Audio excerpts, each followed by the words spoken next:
ਸ਼ੇਰੇ Punjab 600 AM ਤੇ ਨਿੱਘਾ ਹਾਰਦਿਕ ਸਵਾਗਤ ਹੈ। ਮੈਂ ਤੁਹਾਡਾ ਮੇਜ਼ਬਾਨ ਹਰਜੀਤ ਸਿੰਘ ਗਿੱਲ। ਹਰਜੀਤ ਸਿੰਘ ਗਿੱਲ ਸ਼ੋਅ ਲੈ ਕੇ ਤੁਹਾਡੀ ਸੇਵਾ ਦੇ ਵਿੱਚ ਹਾਜ਼ਰ ਹਾਂ। 9:13 ਤੇ 33 ਸੈਕਿੰਡ ਹੋ ਗਏ ਨੇ ਤੇ 20 ਅਪ੍ਰੈਲ ਦਾ ਦਿਨ ਆ, ਵਰਾ 2022 ਦਾ, ਬੁੱਧਵਾਰ ਹੈ। 7 ਵਿਸਾਖ ਨਾਨਕ ਸੰਮਤ 554। ਨਿੱਘਾ ਹਾਰਦਿਕ ਸਵਾਗਤ ਹੈ। ਅੱਜ ਦੇ ਹਰਜੀਤ ਸਿੰਘ ਗਿੱਲ ਸ਼ੋਅ ਦੇ ਵਿੱਚ ਸ਼ੁਰੂਆਤ ਹੋਏਗੀ ਦੇਸ਼ ਪੰਜਾਬ ਦੇ ਝਰੋਖੇ ਚੋਂ ਸਰਦਾਰ ਨਵਕਿਰਨ ਸਿੰਘ ਪੱਤੀ ਨਾਲ ਤੇ ਕੁਝ ਖਬਰਾਂ ਤੋਂ ਬਾਅਦ ਕਹਾਣੀ ਅੱਜ ਸਰਦਾਰ ਗੁਰਦਿਆਲ ਸਿੰਘ ਹੋਰਾਂ ਦੀ ਤੁਹਾਡੇ ਸਨਮੁਖ।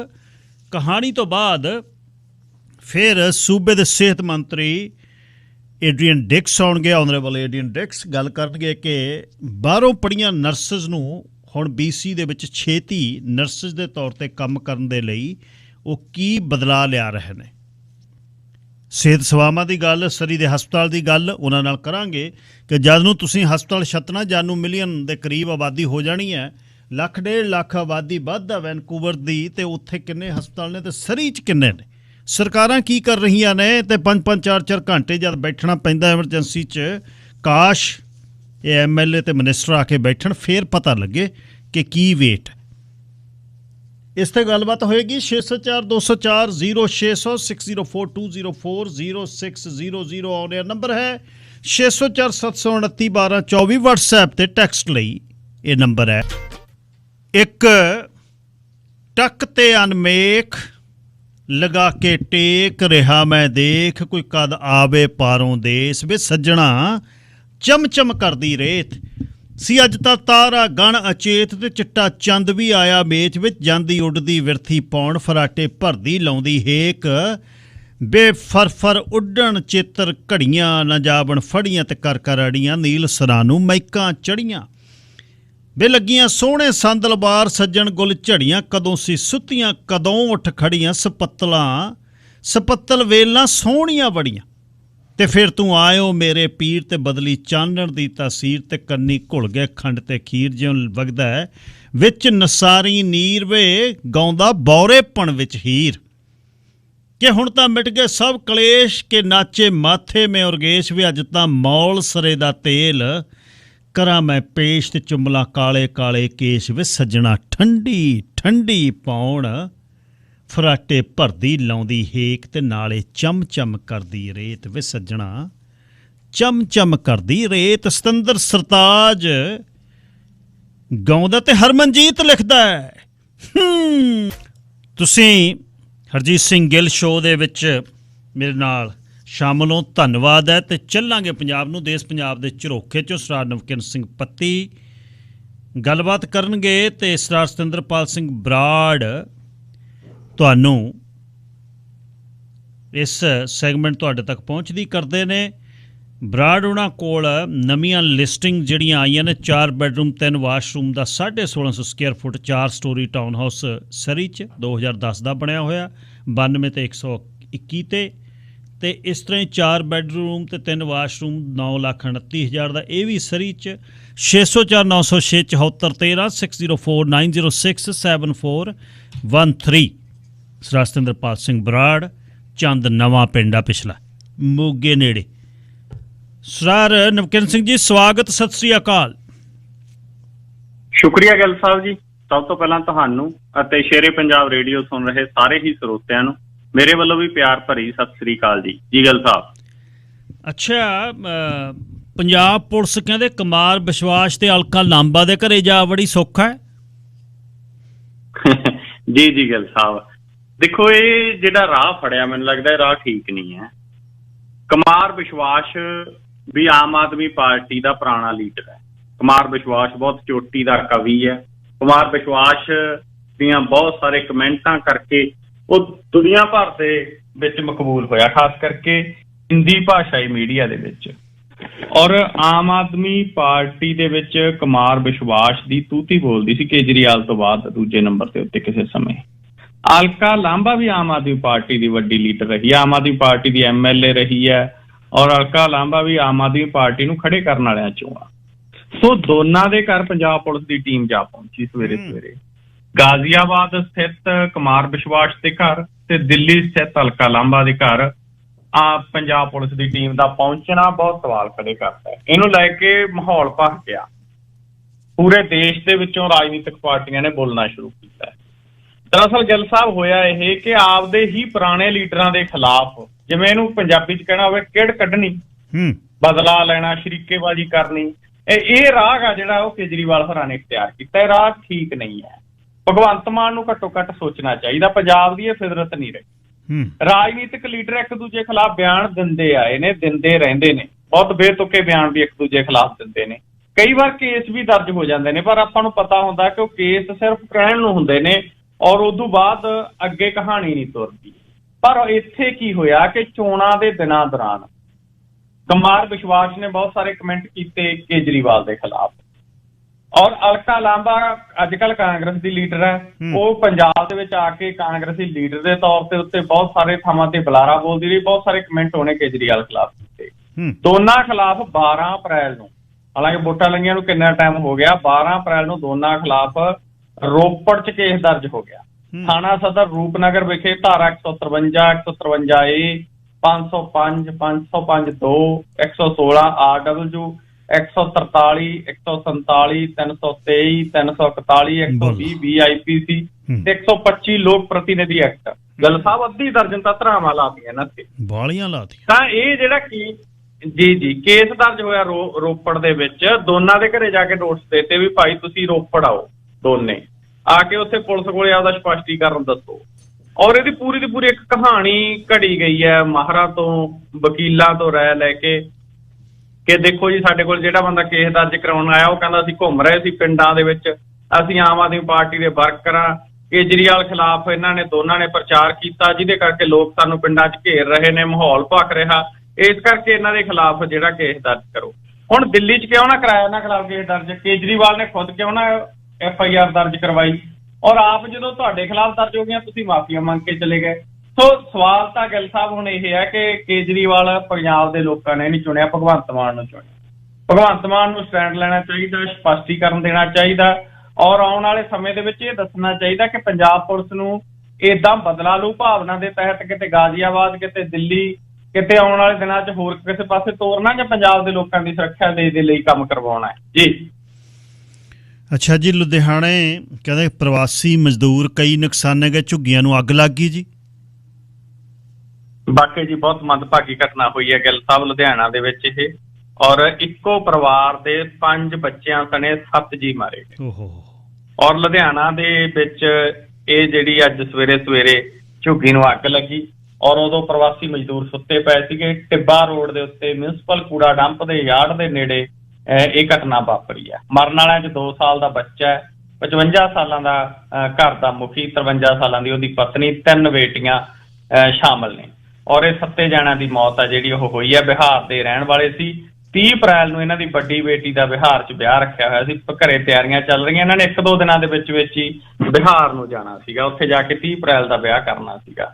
ਹੁਣ ਵੱਡੀ ਬੇਟੀ ਉੱਥੇ ਹੀ ਹੈ, ਪਰ ਬਾਕੀ ਪਰਿਵਾਰ ਆ ਜਿਹੜਾ ਇੱਥੇ ਮਾਰਿਆ ਗਿਆ। ਸੋ ਇਹ ਸਾਡੇ ਸਿਸਟਮ ਦਾ ਕਸੂਰ ਆ ਗਿੱਲ ਸਾਹਿਬ ਵੀ। ਅੱਜ ਵੀ ਅਸੀਂ 1947 ਨੂੰ ਲੰਘਿਆ, ਕਿੰਨੇ ਸਾਲ ਹੋ ਗਏ ਔਰ ਕਿੰਨੀਆਂ ਸਰਕਾਰਾਂ ਬਦਲ ਗਈਆਂ, ਅੱਜ ਵੀ ਲੋਕ ਝੁੱਗੀਆਂ ਝੋਪੜੀਆਂ 'ਚ ਰਹਿੰਦੇ ਨੇ, ਅੱਜ ਵੀ ਸਿਰ ਤੇ ਛੱਤ ਨਸੀਬ ਨਹੀਂ ਹੋਈ। ਕੁੱਲੀ ਗੁੱਲੀ ਜੁੱਲੀ ਸਾਡੇ ਭਾਰਤੀ ਸੰਵਿਧਾਨ ਦੇ ਵਿੱਚ 1947 'ਚ ਜ਼ਿਕਰ ਹੋ ਗਿਆ ਸੀ, 48 'ਚ, ਲੇਕਿਨ ਅੱਜ ਤੱਕ ਉਹ ਕੁੱਲੀ ਗੁੱਲੀ ਜੁੱਲੀ ਵੀ ਨਸੀਬ ਨਹੀਂ ਹੋਈ ਸਾਰੇ ਲੋਕਾਂ ਨੂੰ। ਤਾਂ ਅੱਗੇ ਤੋਂ ਇਹ ਮੌਤਾਂ ਨਾ ਹੋਣ, ਉਹਦੇ ਲਈ ਪ੍ਰਸ਼ਾਸਨ ਕੀ ਕਰਦਾ ਹੈ, ਸਰਕਾਰ ਕੀ ਕਰਦੀ ਹੈ? ਜਵਾਬਦੇਹੀ ਬਣਨੀ ਚਾਹੀਦੀ ਆ। ਘੱਟੋ ਘੱਟ ਡਿਪਟੀ ਕਮਿਸ਼ਨਰ ਜਵਾਬ ਦੇ ਕਿ ਭਾਈ ਝੁੱਗੀਆਂ ਦੇ ਵਿੱਚ ਜਿਹੜੇ ਲੋਕ ਰਹਿ ਰਹੇ ਆ ਉਹਨਾਂ ਨੂੰ ਛੱਤ ਕਿਉਂ ਨਹੀਂ ਪ੍ਰੋਵਾਈਡ ਹੋ ਰਹੀ? ਬਹੁਤ ਸਾਰੀਆਂ ਸਾਂਝੀਆਂ ਥਾਵਾਂ ਸਾਰੀਆਂ ਸੀ ਪੰਜਾਬੀਆਂ ਨੇ, ਗਿੱਲ ਸਾਹਿਬ ਸਿੱਖਾਂ ਨੇ ਦੁਨੀਆ ਭਰ 'ਚ ਲੰਗਰ ਲਾਤੇ, ਸੀਰੀਆ 'ਚ ਜਾ ਕੇ ਲੋਕਾਂ ਨੂੰ ਛੱਤਾਂ ਪ੍ਰੋਵਾਈਡ ਕਰਤੀਆਂ। ਸਰਕਾਰਾਂ ਸਹਿਯੋਗ ਕਰਨ, ਇੱਥੇ ਵੀ ਸਾਰਾ ਕੁਝ ਪ੍ਰੋਵਾਈਡ ਹੋ ਸਕਦਾ ਜੀ। ਅੱਛਾ, ਬਠਿੰਡੇ ਜ਼ਿਲ੍ਹੇ 'ਚ ਕਹਿੰਦੇ ਕਣਕ ਘੱਟ ਨਿਕਲੀ, ਖੁਦਕੁਸ਼ੀ ਕਰ ਗਏ 2 ਜੱਟ। ਗਿੱਲ ਸਾਹਿਬ ਹਰ ਰੋਜ਼ ਲਗਭਗ 2 ਕਿਸਾਨਾਂ ਦੀ ਖੁਦਕੁਸ਼ੀ ਦੀ ਖਬਰ ਆ ਜਿਹੜੀ ਉਹ ਸਾਹਮਣੇ ਆਉਂਦੀ ਆ। ਕੱਲ ਵੀ 2 ਕਿਸਾਨਾਂ ਨੇ ਖੁਦਕੁਸ਼ੀ ਕੀਤੀ ਕਣਕ ਦਾ ਝਾੜ ਘਟਣ ਕਰਕੇ। ਦੇਖੋ ਐਤਕੀ ਗਰਮੀ ਬਹੁਤ ਪਈ ਹੈ, ਗਰਮੀ ਅਗੇਤੀ ਪੈ ਗਈ, ਕਣਕ ਦਾ ਝਾੜ ਘਟ ਗਿਆ, ਦਾਣਾ ਪਿਚਕ ਗਿਆ ਔਰ ਕਣਕ ਦਾ ਝਾੜ 8 ਤੋਂ 10 ਮਣ ਪ੍ਰਤੀ ਕਿੱਲਾ ਘਟ ਗਿਆ। ਉਹਦੇ ਕਰਕੇ ਨੁਕਸਾਨ ਹੋਇਆ। ਪਿਛਲੇ ਦਿਨਾਂ 'ਚ ਕਿਸਾਨ ਜਥੇਬੰਦੀਆਂ ਦੀ ਮੀਟਿੰਗ ਵੀ ਹੋਈ ਹੈ ਪੰਜਾਬ ਦੇ ਚੀਫ ਮਿਨਿਸਟਰ ਭਗਵੰਤ ਮਾਨ ਹੋਰਾਂ ਨਾਲ। ਕਿਸਾਨ ਜਥੇਬੰਦੀਆਂ ਨੇ 500 ਰੁਪਏ ਪ੍ਰਤੀ ਕੁਆਂਟਲ ਬੋਨਸ ਮੰਗਿਆ। ਭਗਵੰਤ ਮਾਨ ਨੇ ਵਿਸ਼ਵਾਸ ਦਵਾਇਆ ਅਸੀਂ ਬੋਨਸ ਦੇਵਾਂਗੇ, ਬੋਨਸ ਤੇ ਦੇਣ ਵੀ ਜਾ ਰਹੇ ਨੇ। ਪਰ ਗਿੱਲ ਸਾਹਿਬ ਇਦੋਂ ਬਾਅਦ ਕੀ ਬੋਨਸ ਕਰਨਾ ਜਦੋਂ ਕਿਸਾਨ ਹੀ ਖੁਦਕੁਸ਼ੀਆਂ ਕਰ ਗਏ ਦੇਖੋ ਕੱਲ ਇੱਕ ਤਾਂ ਭਵਾਨੀਗੜ੍ਹ ਨੇੜੇ ਪਿੰਡ ਪੈਂਦਾ ਘਰਾਚੋ, ਉੱਥੋਂ ਦੇ ਕਿਸਾਨ ਹਰਜੀਤ ਸਿੰਘ ਨੇ ਖੁਦਕੁਸ਼ੀ ਕੀਤੀ ਕਣਕ ਦਾ ਝਾੜ ਘੱਟ ਨਿਕਲਣ ਕਰਕੇ। ਬੁਲਾਟਾ ਨੇੜੇ ਭਾਦੜਾ ਪਿੰਡ ਪੈਂਦਾ, ਉੱਥੋਂ ਦੇ 42 ਸਾਲਾਂ ਦੇ ਮੱਖਣ ਸਿੰਘ ਨੇ ਕਣਕ ਦਾ ਝਾੜ ਘੱਟ ਨਿਕਲਣ ਕਰਕੇ ਖੁਦਕੁਸ਼ੀ ਕੀਤੀ। 2 ਖੁਦਕੁਸ਼ੀਆਂ ਅੱਜ ਕੀਤੀਆਂ ਨੇ। ਇੱਕ ਤਾਂ ਕਣਕ ਦਾ ਝਾੜ ਘੱਟ ਨਿਕਲਣ ਕਰਕੇ ਬਠਿੰਡਾ ਜ਼ਿਲ੍ਹੇ ਦਾ ਪਿੰਡ ਹੈ ਮਾਈਸਰ ਖਾਨਾ, ਉੱਥੋਂ ਦੇ 40 ਸਾਲਾਂ ਦੇ ਕਿਸਾਨ ਜਸਪਾਲ ਸਿੰਘ ਨੇ ਖੁਦਕੁਸ਼ੀ ਕੀਤੀ। ਦੂਜਾ ਤਲਵੰਡੀ ਸਾਬੋ ਨੇੜੇ ਇੱਕ ਪਿੰਡ ਪੈਂਦਾ, ਉੱਥੋਂ ਦੇ ਗੁਰਦੀਪ ਸਿੰਘ ਨੇ ਜਿਹੜਾ ਉਹ ਖੁਦਕੁਸ਼ੀ ਕੀਤੀ। ਇੱਕ ਮਾਨਸਾ ਖੁਰਦ ਦਾ ਕੇਸ ਹੈ।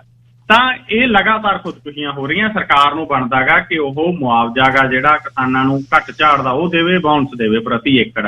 ਇਹ ਤਾਂ ਹੁਣ ਇਹ ਰਾਹ ਤੁਰ ਪਏ ਵੀ ਕਰਜ਼ਈ ਕਿਸਾਨਾਂ ਖਿਲਾਫ ਵਾਰੰਟ ਕੱਢਣ ਵਾਲਾ ਰਾਹ ਫੜ ਲਿਆ, ਔਰ ਸਰਕਾਰੀ ਭਰੋਸੇ ਕਾਰਨ ਜਿਹੜੇ ਕਿਸਾਨ ਡਿਫਾਲਟਰ ਹੋਏ ਸੀ, ਕਰਜ਼ਾ ਨਹੀਂ ਭਰਿਆ ਪਿਛਲੀ ਕਪਤਾਨ ਸਾਹਿਬ ਦੀ ਸਰਕਾਰ ਵੇਲੇ, ਉਹਨਾਂ ਦੇ ਖਿਲਾਫ ਹੁਣ ਕਹਿੰਦੇ ਵਾਰੰਟ ਨਿਕਲ ਰਹੇ ਨੇ। ਕਿਸਾਨ ਜਥੇਬੰਦੀਆਂ ਇਸ ਵਿਸ਼ੇ ਦੇ ਉੱਤੇ ਪ੍ਰੋਟੈਸਟ ਕਰਨ ਵਾਲੇ ਪਾਸੇ ਨੂੰ ਵੱਧ ਰਹੀਆਂ। ਜੀ ਗੱਲ ਸਾਹਿਬ, ਸਰਦਾਰ ਰਾਜੋਆਣੇ ਦੀ ਰਿਹਾਈ ਦੀ ਗੱਲ ਫੇਰ ਚੱਲੀ ਤੇ ਬਿੱਟੂ ਨੂੰ ਮਿਲਿਆ ਸਮਾਂ ਫਿਰ ਡਾਇਲੌਗ ਬੋਲਣ ਦਾ। ਬਿਲਕੁਲ ਜੀ, ਬਲਵੰਤ ਸਿੰਘ ਰਾਜੋਆਣਾ ਦੀ ਰਿਹਾਈ ਦਾ ਮਸਲਾ ਗਾ ਜਿਹੜਾ ਦੁਬਾਰੇ ਫੇਰ ਭਖਿਆ ਹੋਇਆ ਗਾ, ਕਿਉਂਕਿ ਸ਼੍ਰੋਮਣੀ ਅਕਾਲੀ ਦਲ ਦੇ ਪ੍ਰਧਾਨ ਸੁਖਬੀਰ ਸਿੰਘ ਬਾਦਲ ਹੋਰਾਂ ਨੇ ਪ੍ਰਧਾਨ ਮੰਤਰੀ ਨਰਿੰਦਰ ਮੋਦੀ ਨੂੰ ਇੱਕ ਪੱਤਰ ਲਿਖਿਆ, ਜਿਹਦੇ 'ਚ ਉਹਨਾਂ ਨੇ ਕਿਹਾ ਕਿ ਭਾਈ ਬਲਵੰਤ ਸਿੰਘ ਰਾਜੋਆਣਾ ਨੂੰ ਜਿਹੜਾ ਉਹ ਰਿਹਾ ਕਰੋ। ਉਹਨਾਂ ਨੇ 26 ਸਾਲ ਜਿਹੜੀ ਕੈਦ ਕੱਟ ਲਈ। 31 ਅਗਸਤ 1995 ਨੂੰ ਬਲਵੰਤ ਸਿੰਘ ਰਾਜੋਆਣਾ ਦੇ ਜਿਹੜਾ ਉਸ ਵਕਤ ਬੇਅੰਤ ਸਿੰਘ ਕਤਲ ਕੇਸ ਦੇ ਵਿੱਚ ਉਹਨਾਂ ਨੂੰ ਸਜ਼ਾ ਹੋਈ ਸੀਗੀ। ਔਰ ਰਵਨੀਤ ਬਿੱਟੂ ਇਹਦੇ ਤੇ ਹੁਣ ਬਿਆਨ ਦੇ ਰਿਹਾ। ਰਵਨੀਤ ਬਿੱਟੂ ਲਗਾਤਾਰ ਬਹੁਤ ਭੜਕਾਊ ਬਿਆਨ ਦੇ ਰਿਹਾ। ਉਹ ਕਹਿੰਦਾ ਜੀ ਦੇਖੋ ਇਹਨੂੰ ਪ੍ਰਧਾਨ ਬਣਾ ਦਿਓ ਫਿਰ ਅਕਾਲੀ ਦਲ ਦਾ। ਇਹ ਦੇਖੋ ਸੁਖਬੀਰ ਬਾਦਲ ਕਿਸ ਬੰਦੇ ਦੀ ਰਿਹਾਈ ਦੀ ਮੰਗ ਕਰ ਰਿਹਾ। ਉਹਨੇ ਇੱਕ ਚਿੱਠੀ ਵੀ ਲਿਖਤੀ ਰਵਨੀਤ ਬਿੱਟੂ ਨੇ ਪ੍ਰਧਾਨ ਮੰਤਰੀ ਨਰਿੰਦਰ ਮੋਦੀ ਨੂੰ ਕਿ ਇਸ ਵਿਸ਼ੇ ਦੇ ਉੱਤੇ ਸੁਖਬੀਰ ਬਾਦਲ ਦੀ ਵੀ ਜਾਂਚ ਹੋਣੀ ਚਾਹੀਦੀ ਹੈ। ਪਰ ਗਿੱਲ ਸਾਹਿਬ, ਕਾਂਗਰਸ ਦੇ ਲੀਡਰ ਵੀ ਹੁਣ ਬੋਲਣ ਲੱਗੇ ਨੇ। ਮਨੀਸ਼ ਤਿਵਾੜੀ ਬਹੁਤ ਵੱਡਾ ਲੀਡਰ ਹੈ ਕਾਂਗਰਸ ਦਾ। ਉਹਨੇ ਕਿਹਾ ਗਾ, ਉਹ ਕਹਿੰਦਾ ਵੀ ਪੰਜਾਬ ਦੇ ਸਾਬਕਾ ਮੁੱਖ ਮੰਤਰੀ ਬੇਅੰਤ ਸਿੰਘ ਹੱਤਿਆ ਕਾਂਡ ਦੇ ਵਿੱਚ ਬਲਵੰਤ ਸਿੰਘ ਰਾਜੋਆਣਾ ਨੇ 26 ਸਾਲ ਜੇਲ੍ਹ 'ਚ ਕੱਟ ਲਏ। ਹੁਣ ਸਮਾਂ ਕਹਿੰਦਾ ਉਹਦੀ ਸਜ਼ਾ ਨੂੰ ਘੱਟ ਕੀਤਾ ਜਾਵੇ ਜਾਂ ਉਹਨੂੰ ਰਿਹਾ ਕੀਤਾ ਜਾਵੇ। ਔਰ ਉਹਨੇ ਫਿਰ ਬਕਾਇਦਾ ਸੋਸ਼ਲ ਮੀਡੀਆ ਦੇ ਉੱਤੇ ਲਿਖਿਆ ਗਾ, ਉਹਨੇ ਲਿਖਿਆ ਗਾ ਕਿ ਰਵਨੀਤ ਬਿੱਟੂ ਜਿਹੜੇ ਬੇਅੰਤ ਸਿੰਘ ਦੇ ਪੋਤਰੇ ਨੇ, ਸਮਝਦਾ ਕਹਿੰਦਾ ਵੀ ਇਹਨਾਂ ਨੂੰ ਗਲਤ ਲੱਗੂਗਾ, ਲੇਕਿਨ ਉਹਨਾਂ ਨੇ ਕਿਹਾ ਗਾ ਕਿ ਅੱਤਵਾਦ ਦਾ ਸ਼ਿਕਾਰ ਹੋਣ ਦੇ ਨਾਤੇ ਰਵਨੀਤ ਬਿੱਟੂ ਦੇ ਦਰਦ ਨੂੰ ਸਮਝਦਾ, ਪਰ ਇੱਕ ਵਕੀਲ ਤੇ ਪੰਜਾਬ ਦਾ ਸੰਸਦ ਮੈਂਬਰ ਹੋਣ ਦੇ ਨਾਤੇ ਮੇਰਾ ਇਹ ਵਿਚਾਰ ਆ ਕਿ ਬਲਵੰਤ ਸਿੰਘ ਰਾਜੋਆਣਾ 26 ਸਾਲਾਂ ਤੋਂ ਜੇਲ੍ਹ 'ਚ ਹੈ। ਹੁਣ ਉਹਦੀ ਮੌਤ ਦੀ ਸਜ਼ਾ ਨੂੰ ਉਮਰ ਕੈਦ 'ਚ ਤਬਦੀਲ ਕੀਤਾ ਜਾਣਾ ਚਾਹੀਦਾ ਤੇ ਧਾਰਾ 432 CRPC ਤਹਿਤ ਹੁਕਮ ਪਾਸ ਕਰਕੇ ਉਹਨੂੰ ਰਿਹਾ ਕੀਤਾ ਜਾਣਾ ਚਾਹੀਦਾ। ਸੋ ਹੋਰ ਬਹੁਤ ਸਾਰੇ ਜਿਹੜੇ ਪੋਲੀਟੀਕਲ ਪਰਸਨ ਨੇ ਉਹਨਾਂ ਦੀ ਜਿਹੜੀ ਰਿਹਾਈ ਮੰਗ ਰਹੇ ਨੇ। ਸੋ ਬਾਕੀ ਬਣਦਾ ਵੀ ਹੈ ਗਿੱਲ ਸਾਹਿਬ, ਸਜ਼ਾ ਪੂਰੀ ਕਰ ਚੁੱਕੇ ਸਾਰੇ ਕੈਦੀ ਰਿਹਾ ਹੋਣੇ ਬਣਦੇ ਆ। ਜਦੋਂ ਭਾਰਤੀ ਸੰਵਿਧਾਨ ਦੇ ਅਨੁਸਾਰ ਕਿਸੇ ਬੰਦੇ ਨੇ ਸਜ਼ਾ ਹੀ ਪੂਰੀ ਕਰ ਲਈ, ਉਦੋਂ ਬਾਅਦ ਉਹਨੂੰ ਰਿਹਾ ਕਰਨਾ ਬਣਦਾ। ਰਵਨੀਤ ਬਿੱਟੂ ਜਿੰਨਾ ਮਰਜ਼ੀ ਕਹੀ ਜਾਵੇ ਜੀ, ਪ੍ਰਧਾਨ ਨਹੀਂ ਨਾ ਬਣਿਆ, ਹੁਣ ਕੋਈ ਸਿੰਗੜੀ ਤਾਂ ਛੇੜਨੀ ਪੈਣੀ ਹੈ। ਤੇ ਹੁਣ ਚੱਲਾਂਗੇ ਪੰਜਾਬ ਨੂੰ ਦੁਬਾਰਾ ਫੇਰ। ਅੱਛਾ ਜੀ, ਕਹਿੰਦੇ ਬਲਡੋਜ਼ਰ ਜਹਾਂਗੀਰਪੁਰੀ ਦੇ ਵਿੱਚ ਚੱਲ ਰਹੇ ਸੀ, ਫਿਰ ਸੁਪਰੀਮ ਕੋਰਟ ਨੇ ਕਿਹਾ ਵੀ ਨਹੀਂ ਇਹਨਾਂ ਨੂੰ ਬੰਦ ਕਰੋ। ਕਿੱਥੇ ਇਹ ਜਿਹੜਾ ਬਲਡੋਜ਼ਰ ਫਿਰੇ ਤੇ ਕਿਹਨਾਂ ਦੀਆਂ ਦੁਕਾਨਾਂ ਤੇ ਮਕਾਨ ਢਹੇ ਜੀ? ਦੇਖੋ ਗਿੱਲ ਸਾਹਿਬ, ਇਹ ਮਸਲਾ ਪਿਛਲੇ ਦਿਨਾਂ ਤੋਂ ਭਖਿਆ ਹੋਇਆ ਗਾ। ਦਰਅਸਲ ਪਿਛਲੇ ਦਿਨਾਂ ਦੇ ਵਿੱਚ ਆਪਾਂ ਦੇਖਿਆ ਗਾ ਕਿ ਦਿੱਲੀ ਦੇ ਜਹਾਂਗੀਰਪੁਰੀ ਇਲਾਕੇ ਦੇ ਵਿੱਚ ਹਨੂਮਾਨ ਜਯੰਤੀ ਦੀ ਸ਼ੋਭਾ ਯਾਤਰਾ ਦੇ ਦੌਰਾਨ ਹਿੰਸਾ ਹੋਈ ਸੀਗੀ। ਔਰ ਦਿੱਲੀ ਦੇ ਉੱਤਰ ਪੱਛਮੀ ਜ਼ਿਲ੍ਹਾ ਜਿਹੜਾ ਇਹ ਪੈਂਦਾ ਗਾ, ਉੱਥੋਂ ਦੇ ਜਹਾਂਗੀਰਪੁਰੀ ਇਲਾਕੇ ਦੇ ਵਿੱਚ ਜਿਹੜੀ ਇਹ ਹਨੂਮਾਨ ਜਯੰਤੀ ਮੌਕੇ ਹਿੰਸਾ ਹੋਈ, ਉਹ 'ਚ 23 ਵਿਅਕਤੀਆਂ, ਜਿਨ੍ਹਾਂ 'ਚ ਇੱਕ ਔਰਤ ਤੇ 2 ਨਾਬਾਲਗ ਸ਼ਾਮਲ ਨੇ, ਉਹਨਾਂ ਨੂੰ ਗ੍ਰਿਫਤਾਰ ਕੀਤਾ ਗਿਆ। ਔਰ ਹਿੰਦੂ ਭਾਈਚਾਰੇ ਅਨੁਸਾਰ ਇਲਾਕੇ ਦੀ ਮਸਜਿਦ ਦੇ ਵਿੱਚ ਇੱਟਾਂ ਪੱਥਰ ਲੈ ਕੇ ਲੋਕ ਇਕੱਠੇ ਹੋਏ ਸੀਗੇ ਤੇ ਮੁਸਲਿਮ ਭਾਈਚਾਰੇ ਦੇ ਲੋਕਾਂ ਅਨੁਸਾਰ ਜਿਹੜੇ ਲੋਕ ਜਲੂਸ ਕੱਢ ਰਹੇ ਸੀ, ਉਹਨਾਂ ਨੇ ਮਸਜਿਦ ਦੇ ਸਾਹਮਣੇ ਭੜਕਾਊ ਨਾਅਰੇ ਲਾਏ, ਭਗਵਾਂ ਝੰਡਾ ਲਗਾਉਣ ਦੀ ਕੋਸ਼ਿਸ਼ ਕੀਤੀ ਤੇ ਡੀਜੇ ਲਿਆ ਕੇ ਉੱਚੀ ਆਵਾਜ਼ 'ਚ ਗੀਤ ਸੰਗੀਤ ਵਜਾਇਆ। ਔਰ ਪੁਲਿਸ ਦੋਹਾਂ ਫਿਰਕਿਆਂ ਨਾਲ ਸੰਬੰਧਿਤ ਵਿਅਕਤੀਆਂ ਨੂੰ ਗ੍ਰਿਫਤਾਰ ਕਰ ਰਹੀ ਆ। ਔਰ ਗਿੱਲ ਸਾਹਿਬ, ਇਸ ਵਿਸ਼ੇ ਦੇ ਵਿੱਚ ਮੈਂ ਇਹ ਵੀ ਦੱਸਣਾ ਚਾਹੁੰਦਾ ਕਿ ਇਹ ਵੀ ਪਤਾ ਲੱਗਿਆ ਗਾ ਕਿ ਜਿਹੜਾ ਵਿਅਕਤੀ ਮੇਨਲੀ ਇਸ ਐਕਟ ਦੇ ਵਿੱਚ ਸੀਗਾ, ਉਹਦੀਆਂ ਬੀਜੇਪੀ ਦੇ ਲੀਡਰਾਂ ਦੇ ਨਾਲ ਤਸਵੀਰਾਂ ਆ ਰਹੀਆਂ, ਕਿਉਂਕਿ ਜਹਾਂਗੀਰਪੁਰੀ ਹਿੰਸਾ ਦਾ ਜਿਹੜਾ ਮੁੱਖ ਮੁਲਜ਼ਮ ਆਗਾ ਅੰਸਾਰੀ, ਉਹਦੀਆਂ ਜਿਹੜੀਆਂ ਗਿੱਲ ਸਾਹਿਬ ਅੰਸਾਰ ਦੀਆਂ ਬੀਜੇਪੀ ਦੇ ਵੱਡੇ ਲੀਡਰਾਂ ਦੇ ਨਾਲ ਤਸਵੀਰਾਂ ਵਾਇਰਲ ਹੋ ਰਹੀਆਂ। ਉਦੋਂ ਬਾਅਦ ਅੱਜ ਕੀ ਚੱਲਿਆ? ਅੱਜ ਇਹ ਹੋਇਆਗਾ ਕਿ ਜਹਾਂਗੀਰਪੁਰੀ ਇਲਾਕੇ ਦੇ ਵਿੱਚ ਇਹ ਕਿਹਾ ਗਿਆ ਵੀ ਇੱਥੇ ਨਜਾਇਜ਼ ਕਬਜ਼ੇ ਕੀਤੇ ਹੋਏ ਨੇ। ਨਜਾਇਜ਼ ਕਬਜ਼ੇ ਕੀ ਸੀ ਗਿੱਲ ਸਾਹਿਬ? ਕੋਈ ਉੱਥੇ ਰੇਹੜੀ ਫੜੀ ਲਾਈ ਖੜਾ ਸੀ, ਕੋਈ ਮਤਲਬ ਸਮੋਸਿਆਂ ਵਾਲੀ ਰੇਹੜੀ ਲਾਈ ਖੜਾ ਸੀ, ਕੋਈ ਉੱਥੇ ਜਿਹੜਾ ਸਮਾਨ ਵੇਚਣ ਵਾਲਾ ਰੇਹੜੀ ਲਾਈ ਖੜਾ ਸੀ, ਕੋਈ ਸੜਕ ਦੇ ਉੱਤੇ ਦਰੀ ਵਿਛਾ ਕੇ ਸਮਾਨ ਵੇਚ ਰਿਹਾ ਸੀਗਾ, ਕਿਸੇ ਦੀ ਕੋਈ ਮਤਲਬ ਛੋਟੀ ਮੋਟੀ ਖੋਖਾ ਪਿਛਲੇ ਸਮੇਂ ਤੋਂ ਪਾਇਆ ਹੋਇਆ ਸੀ, ਕਿਸੇ ਦੀ ਕੋਈ ਦੁਕਾਨ ਥੋੜੀ ਬਹੁਤੀ ਪਾਈ ਹੋਈ ਸੀ, ਕਹਿੰਦੇ ਦੇਖੋ ਜੀ ਇਹ ਕਾਨੂੰਨਾਂ ਦੀ ਉਲੰਘਣਾ ਕਰਦੀਆਂ ਨੇ। ਇਹ ਹਰੇਕ ਜ਼ਿਲ੍ਹੇ 'ਚ ਹੁੰਦੀਆਂ ਨੇ, ਹਰੇਕ ਸ਼ਹਿਰ 'ਚ ਹੁੰਦੀਆਂ ਨੇ। ਪਟਿਆਲੇ 'ਚ ਪਰੌਠਾ ਮਾਰਕੀਟ ਹੈ। ਮੈਂ ਕਹਿੰਦਾ ਗਿੱਲ ਸਾਹਿਬ ਤੁਸੀਂ ਵੀ ਦੇਖਿਆ ਪੰਜਾਬ ਦੇ ਵਿੱਚ, ਤੁਸੀਂ ਵੀ ਆਪਣੀ ਜ਼ਿੰਦਗੀ ਦੇ ਕਾਫੀ ਸਾਲ ਬਿਤਾਏ ਨੇ, ਆਪਣੇ ਸਾਰੇ ਸਰੋਤਿਆਂ ਨੇ ਬਿਤਾਏ ਨੇ। ਲੁਧਿਆਣਾ ਸਮੇਤ ਹਰ ਜ਼ਿਲ੍ਹੇ ਦੇ ਵਿੱਚ, ਹਰ ਸ਼ਹਿਰ ਦੇ ਵਿੱਚ ਇਸ ਤਰ੍ਹਾਂ ਦੇ ਦੁਕਾਨਾਂ, ਖੋਖੇ, ਰੇਹੜੀਆਂ ਫੜੀਆਂ ਹੁੰਦੀਆਂ ਨੇ, ਪਰ ਉਹ ਨਜਾਇਜ਼ ਕਬਜ਼ਾ ਨਹੀਂ। ਉਹ ਵਿਚਾਰੇ ਆਪਦੀ ਦੋ ਡੰਗ ਦੀ ਰੋਟੀ ਚਲਾਉਂਦੇ ਨੇ। ਉਹਨਾਂ 'ਚ ਮੋਸਟਲੀ ਜਿਹੜੇ ਜਹਾਂਗੀਰਪੁਰੀ ਇਲਾਕੇ ਚਲਾਉਂਦੇ ਆ ਉਹ ਮੁਸਲਿਮ ਕਮਿਊਨਿਟੀ ਨੂੰ ਬਿਲੋਂਗ ਕਰਦੇ ਨੇ। ਔਰ ਅੱਜ ਬਲਡੋਜ਼ਰ ਲਿਆਂਦੇ ਵੱਡੀ ਗਿਣਤੀ ਦੇ ਵਿੱਚ, ਲਿਆ ਕੇ ਬਲਡੋਜ਼ਰ ਲਓ ਜੀ ਨਜਾਇਜ਼ ਕਬਜ਼ਾ ਕਹਿ ਕੇ ਬਲਡੋਜ਼ਰ ਫੇਰਨ ਲਾ ਕੇ ਮਸਲਾ ਸੁਪਰੀਮ ਕੋਰਟ ਜਾ ਪਹੁੰਚਿਆ। ਸੁਪਰੀਮ ਕੋਰਟ ਦੇ ਜਿਹੜੇ ਚੋਟੀ ਦੇ ਵਕੀਲ ਨੇ ਉਹ ਸੁਪਰੀਮ ਕੋਰਟ ਚਲੇ ਗਏ ਕਿ ਦੇਖੋ ਜੀ ਹੋ ਕੀ ਰਿਹਾ ਗਾ। ਔਰ ਉਸ ਤੋਂ ਬਾਅਦ ਗਿੱਲ ਸਾਹਿਬ ਜਿਹੜੇ, ਕਿਉਂਕਿ ਸੀਨੀਅਰ ਵਕੀਲ ਨੇ, ਦੁਸ਼ਯੰਤ ਦਵੇ ਸੁਪਰੀਮ ਕੋਰਟ ਬਾਰ ਐਸੋਸੀਏਸ਼ਨ ਦੇ ਪ੍ਰਧਾਨ ਵੀ ਰਹੇ ਨੇ, ਬਹੁਤ ਚੋਟੀ ਦੇ ਵਕੀਲ ਨੇ, ਉਹਨਾਂ ਨੇ ਸੁਪਰੀਮ ਕੋਰਟ ਨੂੰ ਜਾ ਕੇ ਜਾਣਕਾਰੀ ਦਿੱਤੀ ਕਿ ਆਹ ਦੇਖੋ ਇਹ ਇਸ ਤਰ੍ਹਾਂ ਦਾ ਘਟਨਾਕ੍ਰਮ ਹੋ ਰਿਹਾ। ਸੁਪਰੀਮ ਕੋਰਟ ਨੇ ਇਸ ਵਿਸ਼ੇ ਦੇ ਵਿੱਚ ਕਿਹਾ ਕਿ ਇਹਨੂੰ ਰੋਕ ਦਿੱਤਾ ਜਾਵੇ ਜਿਉਂ ਦੀ ਤਿਉਂ। ਉਸ ਤੋਂ ਬਾਅਦ ਗਿੱਲ ਸਾਹਿਬ ਉਹਨਾਂ ਨੇ ਜਾ ਕੇ ਕਿਹਾ ਬਲਡੋਜ਼ਰਾਂ ਨੂੰ ਵੀ ਦੇਖੋ ਜੀ ਸੁਪਰੀਮ ਕੋਰਟ ਦੇ ਹੁਕਮ ਆ ਗਏ, ਇਹਨੂੰ ਰੋਕ ਦਿਓ। ਉਹ ਰੁਕੇ ਹੀ ਨਹੀਂ। ਉਸ ਤੋਂ ਬਾਅਦ ਫਿਰ ਦੁਬਾਰੇ ਦਵੇ ਹੁਰੀ ਅਦਾਲਤ ਗਏ ਔਰ ਅਦਾਲਤ ਦੇ ਵਿੱਚ ਜਾ ਕੇ ਉਹਨਾਂ ਨੇ ਕਿਹਾ ਕਿ ਸੁਪਰੀਮ ਕੋਰਟ ਨੂੰ ਦੇਖੋ ਜੀ 2 ਘੰਟੇ ਹੋ ਗਏ ਤੁਹਾਡੇ ਹੁਕਮ ਜੱਜ ਸਾਹਿਬ ਪਾਸ ਕੀਤੇ ਆ, ਦੇਸ਼ ਦੀ ਸਭ ਤੋਂ ਵੱਡੀ ਅਦਾਲਤ ਤੇ ਤੁਸੀਂ ਸਭ ਤੋਂ ਵੱਡੇ ਜੱਜ ਸਾਹਿਬ ਹੋ, ਔਰ ਅਜੇ ਤੱਕ ਉੱਥੇ ਕੰਮ ਨਹੀਂ ਰੁਕਿਆ। ਫਿਰ ਉਸ ਤੋਂ ਬਾਅਦ ਸੁਪਰੀਮ ਕੋਰਟ ਨੇ ਆਪਣੇ ਰਜਿਸਟਰਾਰ ਨੂੰ ਹੁਕਮ ਦਿੱਤਾ ਕਿ ਉਚਿਤ ਅਧਿਕਾਰੀਆਂ ਨੂੰ ਇਹਦੇ ਬਾਰੇ ਸੂਚਿਤ ਕਰੇ ਕਿ ਯਕੀਨੀ ਬਣਾਏ ਕਿ ਹੁਕਮ ਤੁਰੰਤ ਲਾਗੂ ਕੀਤੇ ਜਾਣ। ਉਸ ਤੋਂ ਬਾਅਦ ਗਿੱਲ ਸਾਹਿਬ ਸੀਨੀਅਰ ਵਕੀਲ, ਇਸ ਤੋਂ ਇਲਾਵਾ CPM ਨੇਤਾ ਵਰਿੰਦਾਕਰ ਸਮੇਤ ਹੋਰ ਬਹੁਤ ਸਾਰੇ ਲੋਕ ਪਹੁੰਚੇ। ਫਿਰ ਕੰਮ ਆ ਜਿਹੜਾ ਜਾ ਕੇ ਇਹ ਰੁਕਿਆ ਗਾ। ਨਹੀਂ ਤੁਸੀਂ ਦੇਖੋਗੇ ਕਿਸ ਤਰੀਕੇ ਦਾ ਘਟਨਾਕ੍ਰਮ ਆ ਜਿਹੜਾ ਅੱਜ ਕੱਲ੍ਹ ਅਖਤਿਆਰ ਕੀਤਾ ਹੋਇਆ ਜੀ। ਅੱਛਾ ਜੀ, ਇੱਕ ਇਹ ਦੱਸਿਓ ਕਿ ਪ੍ਰਧਾਨ ਮੰਤਰੀ ਨਰਿੰਦਰ ਮੋਦੀ ਗੁਰੂ ਤੇਗ ਬਹਾਦਰ ਸਾਹਿਬ ਜੀ ਦੇ ਪ੍ਰਕਾਸ਼ ਪੁਰਬ ਤੇ ਲਾਲ ਕਿਲ੍ਹੇ ਤੋਂ ਸੰਬੋਧਨ ਹੋਣਗੇ ਜੀ।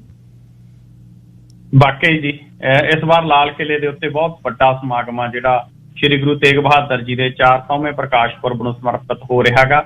ਅੱਜ ਗਿੱਲ ਸਾਹਿਬ ਉੱਥੇ ਸਮਾਗਮ ਸ਼ੁਰੂ ਹੋਇਆ ਲਾਲ ਕਿਲ੍ਹੇ ਦੇ ਉੱਤੇ ਔਰ ਅੱਜ ਅਮਿਤ ਸ਼ਾਹ ਉੱਥੇ ਪਹੁੰਚੇ ਨੇ ਤੇ ਭਲਕੇ ਇਸ ਸਮਾਗਮ ਦੀ ਸਮਾਪਤੀ ਮੌਕੇ ਪ੍ਰਧਾਨ ਮੰਤਰੀ ਨੇ ਜਿਹੜੇ ਉਹ ਪਹੁੰਚਣਗੇ ਔਰ ਪ੍ਰਧਾਨ ਮੰਤਰੀ ਸਕੱਤਰੇਤ ਨੇ ਅੱਜ ਜਿਹੜਾ ਬਿਆਨ ਜਾਰੀ ਕੀਤਾ ਉਹ 'ਚ ਸਾਰੀ ਜਾਣਕਾਰੀ ਦਿੱਤੀ ਹੈ। ਪ੍ਰਾਈਮ ਮਿਨਿਸਟਰ ਆਫਿਸ ਨੇ ਦੱਸਿਆ ਕਿ ਪ੍ਰੋਗਰਾਮ ਕੇਂਦਰ ਸਰਕਾਰ ਵੱਲੋਂ ਦਿੱਲੀ ਸਿੱਖ ਗੁਰਦੁਆਰਾ ਪ੍ਰਬੰਧਕ ਕਮੇਟੀ ਦੇ ਸਹਿਯੋਗ ਨਾਲ ਕਰਾਇਆ ਜਾ ਰਿਹਾ ਹੈ ਔਰ ਜਿਹੜਾ ਇਹ 2 ਰੋਜ਼ਾ ਸਮਾਗਮ ਅੱਜ ਸ਼ੁਰੂ ਹੋਇਆ, ਇਸ ਸਮਾਗਮ ਵਿੱਚ ਦੇਸ਼ ਦੇ ਵੱਖ-ਵੱਖ ਹਿੱਸਿਆਂ ਤੋਂ ਰਾਗੀ ਢਾਡੀ ਜਥੇ ਨੇ ਜਿਹੜੇ ਉਹ ਹਾਜ਼ਰੀ ਭਰ ਰਹੇ ਨੇ।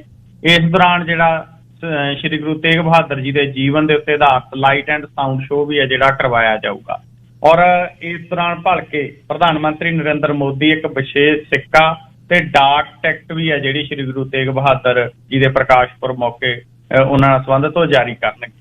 ਸੋ ਇਸ ਤਰ੍ਹਾਂ ਦਾ ਇਹ ਵੱਡਾ ਪ੍ਰੋਗਰਾਮ ਹੈਗਾ ਜਿਹੜਾ ਉਹ ਹੋ ਰਿਹਾ ਹੈਗਾ ਜੀ। ਅੱਛਾ ਜੀ, ਅਖੀਰ ਦੇ ਵਿੱਚ ਇਹ ਦੱਸਿਓ ਕਿ ਮਜੀਠੀਏ ਉਹਨਾਂ ਨੂੰ ਛੱਡਿਆ ਕਿ ਨਹੀਂ ਹਲੇ? ਜੀ ਗਿੱਲ ਸਾਹਿਬ ਮਜੀਠੀਆ ਹੋਰੀ ਅਜੇ ਜੇਲ੍ਹ 'ਚ ਰਹਿਣਗੇ ਜੀ। ਅਦਾਲਤ ਨੇ ਜਿਹੜਾ ਬਿਕਰਮਜੀਤ ਮਜੀਠੀਆ ਹੋਰਾਂ ਦਾ ਜੇਲ੍ਹ ਪੀਰੀਅਡ ਆ ਜਿਹੜਾ ਹੋਰ ਵਧਾ ਦਿੱਤਾ ਜੀ। ਉਹਨਾਂ ਦੀ ਨਿਆਇਕ ਹਿਰਾਸਤ 4 ਮਈ ਤੱਕ ਵਧਾਈ ਗਈ ਆ ਔਰ ਹੁਣ ਉਹਨਾਂ ਨੂੰ ਜਿਹੜਾ ਦੁਬਾਰੇ ਫਿਰ 4 ਮਈ ਨੂੰ ਅਦਾਲਤ ਦੇ ਵਿੱਚ ਪੇਸ਼ ਕੀਤਾ ਜਾਊਗਾ। ਮੋਹਾਲੀ ਦੀ ਅਦਾਲਤ ਦੇ ਵਿੱਚ ਨਸ਼ਾ ਤਸਕਰੀ ਦੇ ਮਾਮਲੇ ਦੇ ਵਿੱਚ ਸੀਨੀਅਰ ਅਕਾਲੀ ਆਗੂ ਬਿਕਰਮਜੀਤ ਸਿੰਘ ਮਜੀਠੀਆ ਨੇ ਜਿਹੜੇ ਉਹ ਤਰੀਕਾਂ ਭੁਗਤ ਰਹੇ ਨੇ। ਇਸ ਵਕਤ ਉਹ ਜੇਲ੍ਹ ਦੇ ਵਿੱਚ ਬੰਦ ਨੇ ਜੀ। ਧੰਨਵਾਦ ਜੀ, ਤੇ ਕੱਲ ਸਵੇਰੇ 9:15 ਵਜੇ ਫਿਰ ਗੱਲਬਾਤ ਹੋਏਗੀ। ਧੰਨਵਾਦ, ਸ਼ੁਕਰੀਆ ਸਾਹਿਬ ਤੁਹਾਡਾ ਤੇ ਸਾਰੇ ਸਰੋਤਿਆਂ ਦਾ ਬਹੁਤ ਬਹੁਤ ਧੰਨਵਾਦ। ਲਓ ਜੀ, ਪੰਜਾਬ ਨੂੰ ਚੱਲਦੇ ਹਾਂ। ਤੁਹਾਡੀ ਸਿਹਤ ਦੇ ਬਾਰੇ ਉੱਗੇ ਵੈਦ ਰੂਬਲ ਜੀ ਮੇਰੇ ਨਾਲ ਨੇ ਤੇ ਉਹਨਾਂ ਤੋਂ ਅੱਜ ਇੱਕ ਖਾਸ ਜਿਹੜੀ ਪੇਟ ਦੀ ਬਿਮਾਰੀ ਬਾਰੇ ਪੁੱਛਾਂਗੇ। ਵੈਦ ਜੀ ਸਵਾਗਤ ਤੁਹਾਡਾ। ਸਤਿ ਸ੍ਰੀ ਅਕਾਲ। ਵਾਹਿਗੁਰੂ ਜੀ ਕਾ ਖਾਲਸਾ, ਵਾਹਿਗੁਰੂ ਜੀ ਕੀ ਫਤਿਹ। ਸਤਿ ਸ੍ਰੀ ਅਕਾਲ ਜੀ। ਸਾਰੇ ਸਰੋਤਿਆਂ ਨੂੰ ਮੇਰੇ ਵੱਲੋਂ ਸਵੇਰ ਦੀ ਪਿਆਰ ਭਰੀ ਸਤਿ ਸ੍ਰੀ ਅਕਾਲ ਤੇ ਵਾਹਿਗੁਰੂ ਜੀ ਕਾ ਖਾਲਸਾ, ਵਾਹਿਗੁਰੂ ਜੀ ਕੀ ਫਤਿਹ ਜੀ। ਬੜੇ ਪੁੱਠੇ ਜਿਹੇ ਨਾਂ ਬਿਮਾਰੀਆਂ ਦੇ ਅੱਜ ਕੱਲ੍ਹ ਨਵੇਂ ਆਉਂਦੇ ਨੇ। ਇੱਕ ਪੇਟ ਦੀ ਨਵੀਂ ਬਿਮਾਰੀ ਆਈ ਹੈ, ਉਹਦੇ ਬਾਰੇ ਦੱਸਿਓ ਜੀ। ਇਹਦਾ ਕੀ ਨਾਂ ਰੱਖਿਆ ਤੇ ਕੀ ਹੈ? ਦੇਖੋ ਗਿੱਲ ਸਾਹਿਬ ਕਿ ਜਦੋਂ ਪੇਟ ਦੀਆਂ ਬਿਮਾਰੀਆਂ ਸਾਰਿਆਂ ਨੂੰ ਹੀ ਹੈ, ਸੋ 90% ਜਿਹੜੇ ਹੈਗੇ ਹੈ ਉਹਨਾਂ ਨੂੰ ਪੇਟ ਦੀਆਂ ਪ੍ਰੋਬਲਮ ਹੁੰਦੀਆਂ, ਪਰ ਡਾਕਟਰਾਂ ਨੇ ਆ ਕੇ ਇੰਨਾ ਕੁ ਡਰ ਪੈਦਾ ਕਰ ਦਿੰਦੇ ਹੈ ਕਿ ਉਹ ਮਰੀਜ਼ ਵਿਚਾਰਾ ਘਾਬਰਿਆ ਫਿਰਦਾ। ਬਿਮਾਰੀ ਜਿਹੜੀ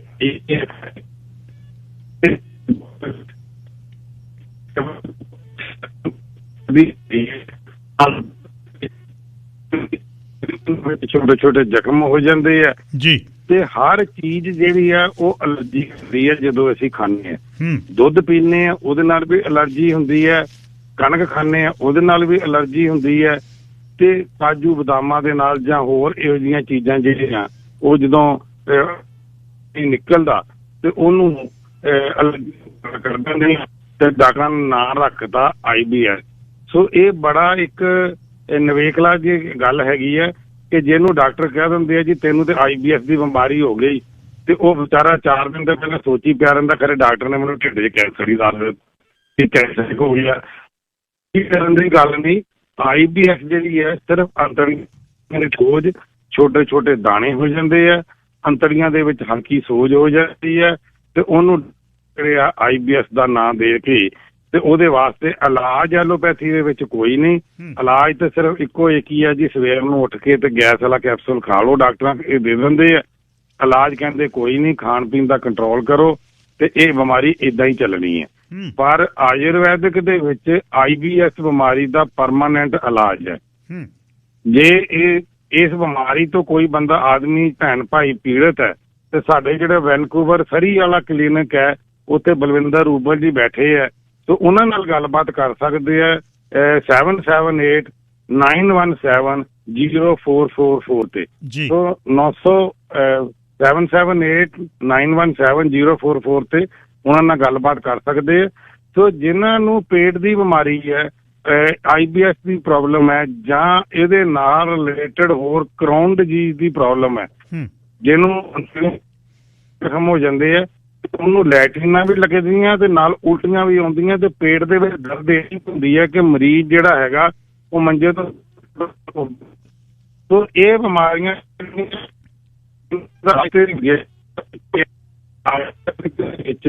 ਅਸੀਂ ਇਹਦਾ ਇਲਾਜ ਕਰਦੇ ਹਾਂ। ਕੁਟਜਾ ਦੀ ਛਾਲ, ਕੁੜੇ ਦੀ ਛਾਲ ਕਹਿੰਦੇ ਆ, ਇਹਦੀ ਇੱਕੋ ਇੱਕ ਹੀ ਦਵਾਈ ਕਿ ਕੁਟਜਾ ਦੀ ਛਾਲ ਜਿਹੜੀ ਹੈ ਉਹਨੂੰ ਉਬਾਲ ਕੇ ਪੀਣਾ ਸ਼ੁਰੂ ਕਰ ਦਈਏ ਤੇ 2 ਮਹੀਨਿਆਂ ਦੇ ਵਿੱਚ ਅੰਤੜੀਆਂ ਦੀ ਸੋਜ ਖਤਮ ਹੋ ਜਾਂਦੀ ਹੈ। ਬਾਅਦ 'ਚ ਜਾ ਕੇ CT ਸਕੈਨ ਕਰਾਓ ਤੇ ਡਾਕਟਰ ਕਹਿਣਗੇ ਜੀ ਇਹ ਬਿਮਾਰੀ ਤੇ ਹੈ ਹੀ ਨਹੀਂ, ਤੁਹਾਨੂੰ ਕਿਹਨੇ ਕਹਿ ਦਿੱਤਾ ਸੀ। ਸੋ ਕੁੜਾ ਦੀ ਛਾਲ ਜਾਂ ਕੁਟਜਾ ਦੀ ਛਾਲ ਜਿਹੜੀ ਹੈ ਇਹਦੇ ਵਾਸਤੇ ਬੜੀ ਇੱਕ ਨਿਆਮਤ ਚੀਜ਼ ਹੈ, ਕੁਦਰਤ ਦੀ। ਅੱਜ ਅਸੀਂ ਵੀ ਤੋਂ ਕੁਟਜਾ ਰਿਸ਼ਟ ਬਣਾਤੀ, ਜਾਂ ਕੁਟਜਾ ਦੇ ਜੂਸ ਬਣਾਤੇ, ਜਾਂ ਕੁਟਜਾ ਦੀਆਂ ਗੋਲੀਆਂ ਬਣਾਤੀਆਂ, ਵਿੱਚ ਮੋਚ ਰਸ ਪਾਤੀ, ਵਿੱਚ ਹੋਰ ਚੀਜ਼ਾਂ ਪਾ ਕੇ ਤੇ ਅਸੀਂ ਇਹ ਚੀਜ਼ਾਂ ਬਣਾਉਂਦੇ ਹਾਂ। ਤੇ ਜਦੋਂ ਇਹੋ ਜਿਹੇ ਮਰੀਜ਼ ਜਿਹੜੇ IBS ਦੇ ਅੱਜ ਕੱਲ੍ਹ ਖਾਸ ਕਰ ਬਹੁਤ ਜ਼ਿਆਦਾ ਸਾਡੇ ਵੈਲਨੈਸ ਸੈਂਟਰ ਦੇ ਵਿੱਚ ਗ੍ਰੇਡ ਜਿਹੜੇ ਆ ਇਹ ਇਕੱਠੇ 8-10 ਮਰੀਜ਼ ਜਿਹੜੇ ਆ ਇਹ ਆਏ ਆ ਤੇ ਠੀਕ ਹੋ ਕੇ 10 ਦਿਨਾਂ ਦੇ ਵਿੱਚ ਹੀ ਆਪਣੇ ਘਰ ਚਲੇ ਗਏ। ਸੋ ਮੈਂ ਤੇ ਸਾਰਿਆਂ ਭੈਣ ਭਰਾਵਾਂ ਨੂੰ ਇਹੀ ਬੇਨਤੀ ਕਰਦਾ ਕਿ ਇਸ ਬਿਮਾਰੀ ਤੋਂ ਡਰਨ ਦੀ ਲੋੜ ਕੋਈ ਨਹੀਂ। ਜੇ ਥੋੜਾ ਜਿਹਾ ਖਾਣ ਦੇ ਨਾਲ ਵੀ ਪੇਟ ਦੇ ਵਿੱਚ ਅਫਾਰਾ ਪੈਂਦਾ, ਥੋੜਾ ਜਿਹਾ ਖਾਣ ਦੇ ਨਾਲ ਪੇਟ ਦੇ ਵਿੱਚ ਅਕੜਾ ਪੈਂਦਾ, ਘਬਰਾਓ ਨਾ, ਆਪਣੇ ਖਾਣ ਪੀਣ ਤੇ ਕੰਟਰੋਲ ਕਰੋ ਤੇ ਨਾਲ ਤੁਸੀਂ ਚਾਹ ਦਾ ਜਿਹੜਾ ਹੈਗਾ ਚਾਹ ਬੰਦ ਕਰ ਦਿਓ ਤੇ ਤਲੀਆਂ ਚੀਜ਼ਾਂ ਬੰਦ ਕਰ ਦਿਓ ਤੇ ਜ਼ਖਮ ਜਿਹੜੇ ਆਪੇ ਠੀਕ ਹੋਣੇ ਸ਼ੁਰੂ ਹੋ ਜਾਂਦੇ ਆ। ਪਰ ਜੇ ਅਸੀਂ ਖਾਣਾ ਪੀਣਾ ਛੱਡਦੇ ਨਹੀਂ ਤੇ ਕਹਿੰਦੇ ਠੀਕ ਵੀ ਹੋ ਜਾਈਏ, 2 ਕੰਮ ਨਹੀਂ ਹੁੰਦੇ। ਸੋ IBS ਬਿਮਾਰੀ ਤੋਂ ਗਿੱਲ ਸਾਹਿਬ ਡਰਨ ਦੀ ਬਿਲਕੁਲ ਲੋੜ ਨਹੀਂ। ਪੇਟ ਦੀਆਂ ਬਿਮਾਰੀਆਂ ਹੈਗੀਆਂ ਤੇ ਇਹ ਅੰਤੜੀਆਂ ਦੇ ਵਿੱਚ ਸੋਜ ਹੋ ਗਈ ਤੇ ਪੁਨਰਵਾਦ ਦੀ ਜਿਹੜੀ ਛਾਲ ਹੈ ਜਾਂ ਪੁਨਰਵਾਦ ਦੀ ਜੜ ਜਿਹੜੀ ਹੈ ਇਹਦੇ ਵਾਸਤੇ ਬੜੀ ਨਿਆਮਤ ਚੀਜ਼ ਹੈ, ਜਿਹਨੂੰ ਇੱਟ-ਸਿੱਟ ਬੂਟੀ ਆਪਾਂ ਕਹਿੰਦੇ ਆ ਜੀ। ਸੋ ਇੱਟ-ਸਿੱਟ ਬੂਟੀ ਜਿਹੜੀ ਹੈ ਉਹ ਆਪਾਂ ਪਸ਼ੂਆਂ ਨੂੰ ਵੀ ਦਿੰਦੇ ਆ। ਸੋ ਪਸ਼ੂਆਂ ਦੇ ਅੰਤੜੀਆਂ 'ਚ ਵੀ ਜਦੋਂ ਜ਼ਖਮ ਹੁੰਦੇ ਆ ਤੇ ਇਹੋ ਹੀ ਬਿਮਾਰੀ ਉਹਨਾਂ ਨੂੰ ਵੀ IBS ਹੀ ਆਪਾਂ ਕਹਿ ਸਕਦੇ ਹਾਂ, ਪਰ ਉਹਨਾਂ ਨੂੰ ਵੀ ਆਪਾਂ ਦਿੰਦੇ ਹਾਂ ਤੇ ਉਹ ਠੀਕ ਹੋ ਜਾਂਦੇ ਆ। ਤੇ ਅੱਜ ਦੀ ਡੇਟ ਦੇ ਵਿੱਚ ਪੁਰਾਣੇ ਤਜਰਬੇ ਦੇ ਹਿਸਾਬ ਨਾਲ ਅਸੀਂ ਇਨਸਾਨਾਂ ਨੂੰ ਵੀ ਦਿੰਦੇ ਹਾਂ ਤੇ ਇਨਸਾਨ ਜਿਹੜੇ ਆ ਉਹ ਠੀਕ ਹੋ ਜਾਂਦੇ ਆ। ਸੋ ਇਹਦੇ ਤੋਂ ਪੇਟ ਦੀਆਂ ਬਿਮਾਰੀਆਂ ਤੋਂ ਡਰਨ ਦੀ ਕੋਈ ਲੋੜ ਨਹੀਂ ਜੀ ਗਿੱਲ ਸਾਹਿਬ। ਅੱਛਾ, ਇੱਕ ਦੱਸਿਓ, ਇੱਕ ਜਿਹੜਾ ਹੋਰ ਦਰਦ ਹੈ, ਜਿਹੜੇ ਸ਼ਰਾਬ ਜ਼ਿਆਦਾ ਪੀਂਦੇ ਨੇ ਉਹਨਾਂ ਦੇ ਵੀ ਕਹਿੰਦੇ ਨੇ ਮਿਹਦੇ ਦੇ ਵਿੱਚ ਜ਼ਖਮ ਹੋ ਗਏ ਜਾਂ ਪੈਂਕਰੀਅਸ ਬਲੀਡ ਕਰਨ ਲੱਗ ਗਈ, ਉਹ ਅਲੱਗ ਚੀਜ਼ ਹੈ ਜੀ? ਹਾਂਜੀ, ਉਹ ਜਿਹੜੀ ਹੈ ਕਿ ਜਦੋਂ ਸ਼ਰਾਬ ਪੀਂਦੇ ਆ ਆਦਮੀ ਤੇ ਕੀ ਹੁੰਦਾ ਕਿ ਲਿਵਰ ਦੇ ਉੱਤੇ ਜਾ ਕੇ ਉਹ ਜਦੋਂ ਪੈਂਦੀ ਹੈ, ਹਲਕਾ ਜਿਹਾ ਪਾਰਟ ਹੈਗਾ ਬੋਡੀ ਦੇ ਵਿੱਚ ਜਿਹਨੇ ਸਾਰੀ ਬੋਡੀ ਨੂੰ ਚਲਾਉਣਾ, ਤੇ ਜਦੋਂ ਉਹਦੇ ਉੱਤੇ ਜਾ ਕੇ ਸ਼ਰਾਬ ਤੇ ਉਹਦੇ ਵਿੱਚ ਇੱਕ ਵੱਖਰੇ ਵੱਖਰੇ ਫਿੰਸੀਆਂ ਟਾਈਪ ਹੋ ਜਾਂਦੇ ਆ, ਫੋੜੇ ਹੋ ਜਾਂਦੇ ਜਿਹਨੂੰ ਆਪਾਂ ਪੰਜਾਬੀ 'ਚ ਕਹਿ ਦਿੰਦੇ, ਤੇ ਉਹਨਾਂ ਨੂੰ ਕਹਿ ਦਿੰਦੇ ਆ ਜੀ ਫਿਰ ਕਿ ਇਹਨੂੰ ਲੀਵਰ ਸਰੈਸਿਸ ਹੋ ਗਿਆ। ਸੋ ਲੀਵਰ ਸਰੈਸਿਸ ਜਦੋਂ ਹੁੰਦਾ ਤੇ ਉਦੋਂ ਫਿਰ ਕੋਈ ਅਗਲਾ ਹੱਲ ਨਹੀਂ ਰਹਿ ਜਾਂਦਾ ਡਾਕਟਰਾਂ ਦੇ ਕੋਲ। ਉਹ ਕਹਿੰਦੇ ਆ ਜੀ ਕਿ ਹੁਣ ਤੇ ਅਸੀਂ ਲੀਵਰ ਨੂੰ ਚੇਂਜ ਕਰਕੇ ਦੇਖਾਂਗੇ, ਜੇ ਕਿਤੇ ਗੱਲ ਬਣ ਗਈ, ਨਹੀਂ ਤਾਂ ਸਾਡੇ ਹੱਥ ਖੜੇ ਆ। ਪਰ ਉਹਦੇ ਵਾਸਤੇ ਜਿਹੜੇ ਭਾਈ ਜਿਹੜੇ ਆ ਉਹ ਜੇ ਕਿ ਸ਼ਰਾਬ ਦੇ ਨਾਲ ਇੱਦਾਂ ਖਰਾਬ ਹੋ ਕੇ ਆ ਤੇ ਡਰਨ ਦੀ ਲੋੜ ਕੋਈ ਨਹੀਂ। ਕੜੀ ਪੱਤਾ ਜਿਹੜਾ ਹੈਗਾ ਇਹਨੂੰ ਤੁਸੀਂ ਇੰਟਰਨੈਟ ਤੇ ਵੀ ਪੜ੍ਹੋ, ਗੂਗਲ ਤੇ ਵੀ ਪੜ੍ਹੋ। ਕੜੀ ਇੱਕ ਪੱਤਾ ਜਿਹੜਾ ਲੀਵਰ ਖਰਾਬ ਹੋਏ ਨੂੰ, ਲੀਵਰ ਸਰੈਸਿਸ ਨੂੰ ਬਿਲਕੁਲ ਠੀਕ ਕਰ ਦਿੰਦਾ ਜੀ। ਪ੍ਰੋਪਰ 2-4 ਮਹੀਨੇ ਲਗਾਤਾਰ ਲੈਣੇ ਆ। ਕਿੰਨੇ ਵੀ ਲੀਵਰ ਦੇ ਉੱਤੇ ਫੋੜੇ ਹੋ ਗਏ ਆ, ਲੀਵਰ ਡਿਫਰੈਂਟ ਟਾਈਪ ਦਾ ਹੋ ਗਿਆ, ਰੰਗ ਬਿਰੰਗਾ ਹੋ ਗਿਆ ਜਾਂ ਨੀਮਾ ਹੋ ਗਿਆ, ਤੇ ਇਹ ਜਿਹੜਾ ਕੜੀ ਪੱਤਾ ਹੈਗਾ ਜੇ ਇਹਨੂੰ ਤੁਸੀਂ ਪ੍ਰੋਪਰ ਯੂਜ਼ ਕਰਦੇ ਆ ਤੇ ਇਹਦੇ ਨਾਲ ਲੀਵਰ ਸਰੈਸਿਸ ਤੇ ਸ਼ਰਾਬ ਪੀ ਕੇ ਲੀਵਰ ਜਿਹਨਾਂ ਦੇ ਖਰਾਬ ਹੋ ਜਾਂਦੇ ਆ ਉਹ ਲੀਵਰ ਜਿਹੜਾ ਠੀਕ ਹੋ ਜਾਂਦਾ। ਜੇ ਤੁਹਾਨੂੰ ਕੜੀ ਪੱਤਾ ਇੱਥੇ ਬਾਹਰਲੇ ਦੇਸ਼ਾਂ 'ਚ ਨਹੀਂ ਮਿਲਦਾ ਤੇ ਸਾਡੇ ਕਲੀਨਿਕ ਦੇ ਵਿੱਚ ਕੜੀ ਪੱਤੇ ਦਾ ਜੂਸ, ਕੜੀ ਪੱਤੇ ਦੀਆਂ ਗੋਲੀਆਂ ਇਹ ਸਾਡੇ ਕੋਲ ਮਿਲਦੀਆਂ। ਸੋ ਉਹੋ ਹੀ ਖਾਣੀਆਂ ਸ਼ੁਰੂ ਕਰ ਦਿਓ ਤੇ ਤੁਹਾਡਾ ਜਿਹੜਾ IBS ਦੀ ਪ੍ਰੋਬਲਮ ਹੈ, ਪੇਟ ਦੀ ਪ੍ਰੋਬਲਮ ਹੈ, ਲੀਵਰ ਦੀ ਪ੍ਰੋਬਲਮ ਹੈ, ਲੀਵਰ ਸਰੈਸਿਸ ਦੀ ਪ੍ਰੋਬਲਮ ਹੈ, ਜਾਂ ਸ਼ਰਾਬ ਪੀਣ ਦੇ ਨਾਲ ਲੀਵਰ ਖਰਾਬ ਹੋ ਗਿਆ,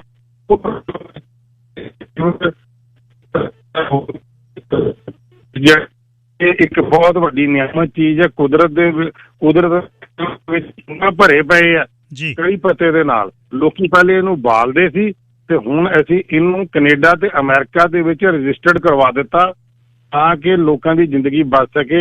ਤੇ ਜਿਹੜੇ ਦੇ ਵਿੱਚ ਲੋਕ ਰਹਿੰਦੇ ਸੀ, ਜਿਹੜੇ ਬਿਲਕੁਲ ਵਿਚਾਰੇ ਗਰੀਬ ਸੀ, ਉਹਨਾਂ ਨੂੰ ਵੀ ਕੰਮਾਂ ਕਾਰਾਂ ਤੇ ਲਾਤਾ। ਉਹ ਵੀ ਪੰਡਾਂ ਬਣ ਕੇ ਕੜੀ ਪੱਤੇ ਦੀਆਂ ਲਈ ਆਉਂਦੇ ਆ। ਉਹਨਾਂ ਦਾ ਦਾਲ ਫੁਲਕਾ ਚੱਲ ਪਿਆ ਤੇ ਬਿਮਾਰੀਆਂ ਵਾਲਿਆਂ ਦੀਆਂ ਬਿਮਾਰੀਆਂ ਹਟ ਗਈਆਂ।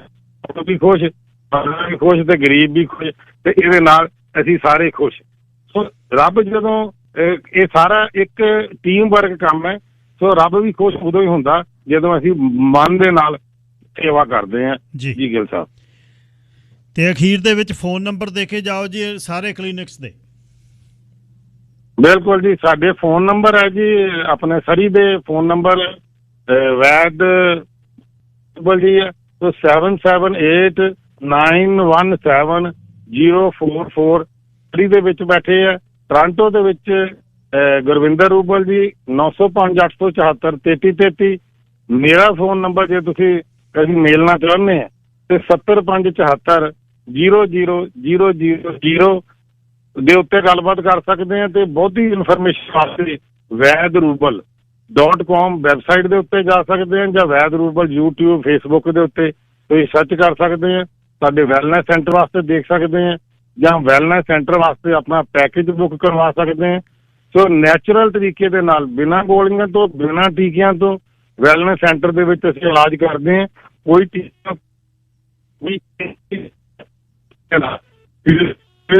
ਜੋੜਾਂ ਦਾ ਦਾ ਕੋਈ ਇਲਾਜ ਨਹੀਂ।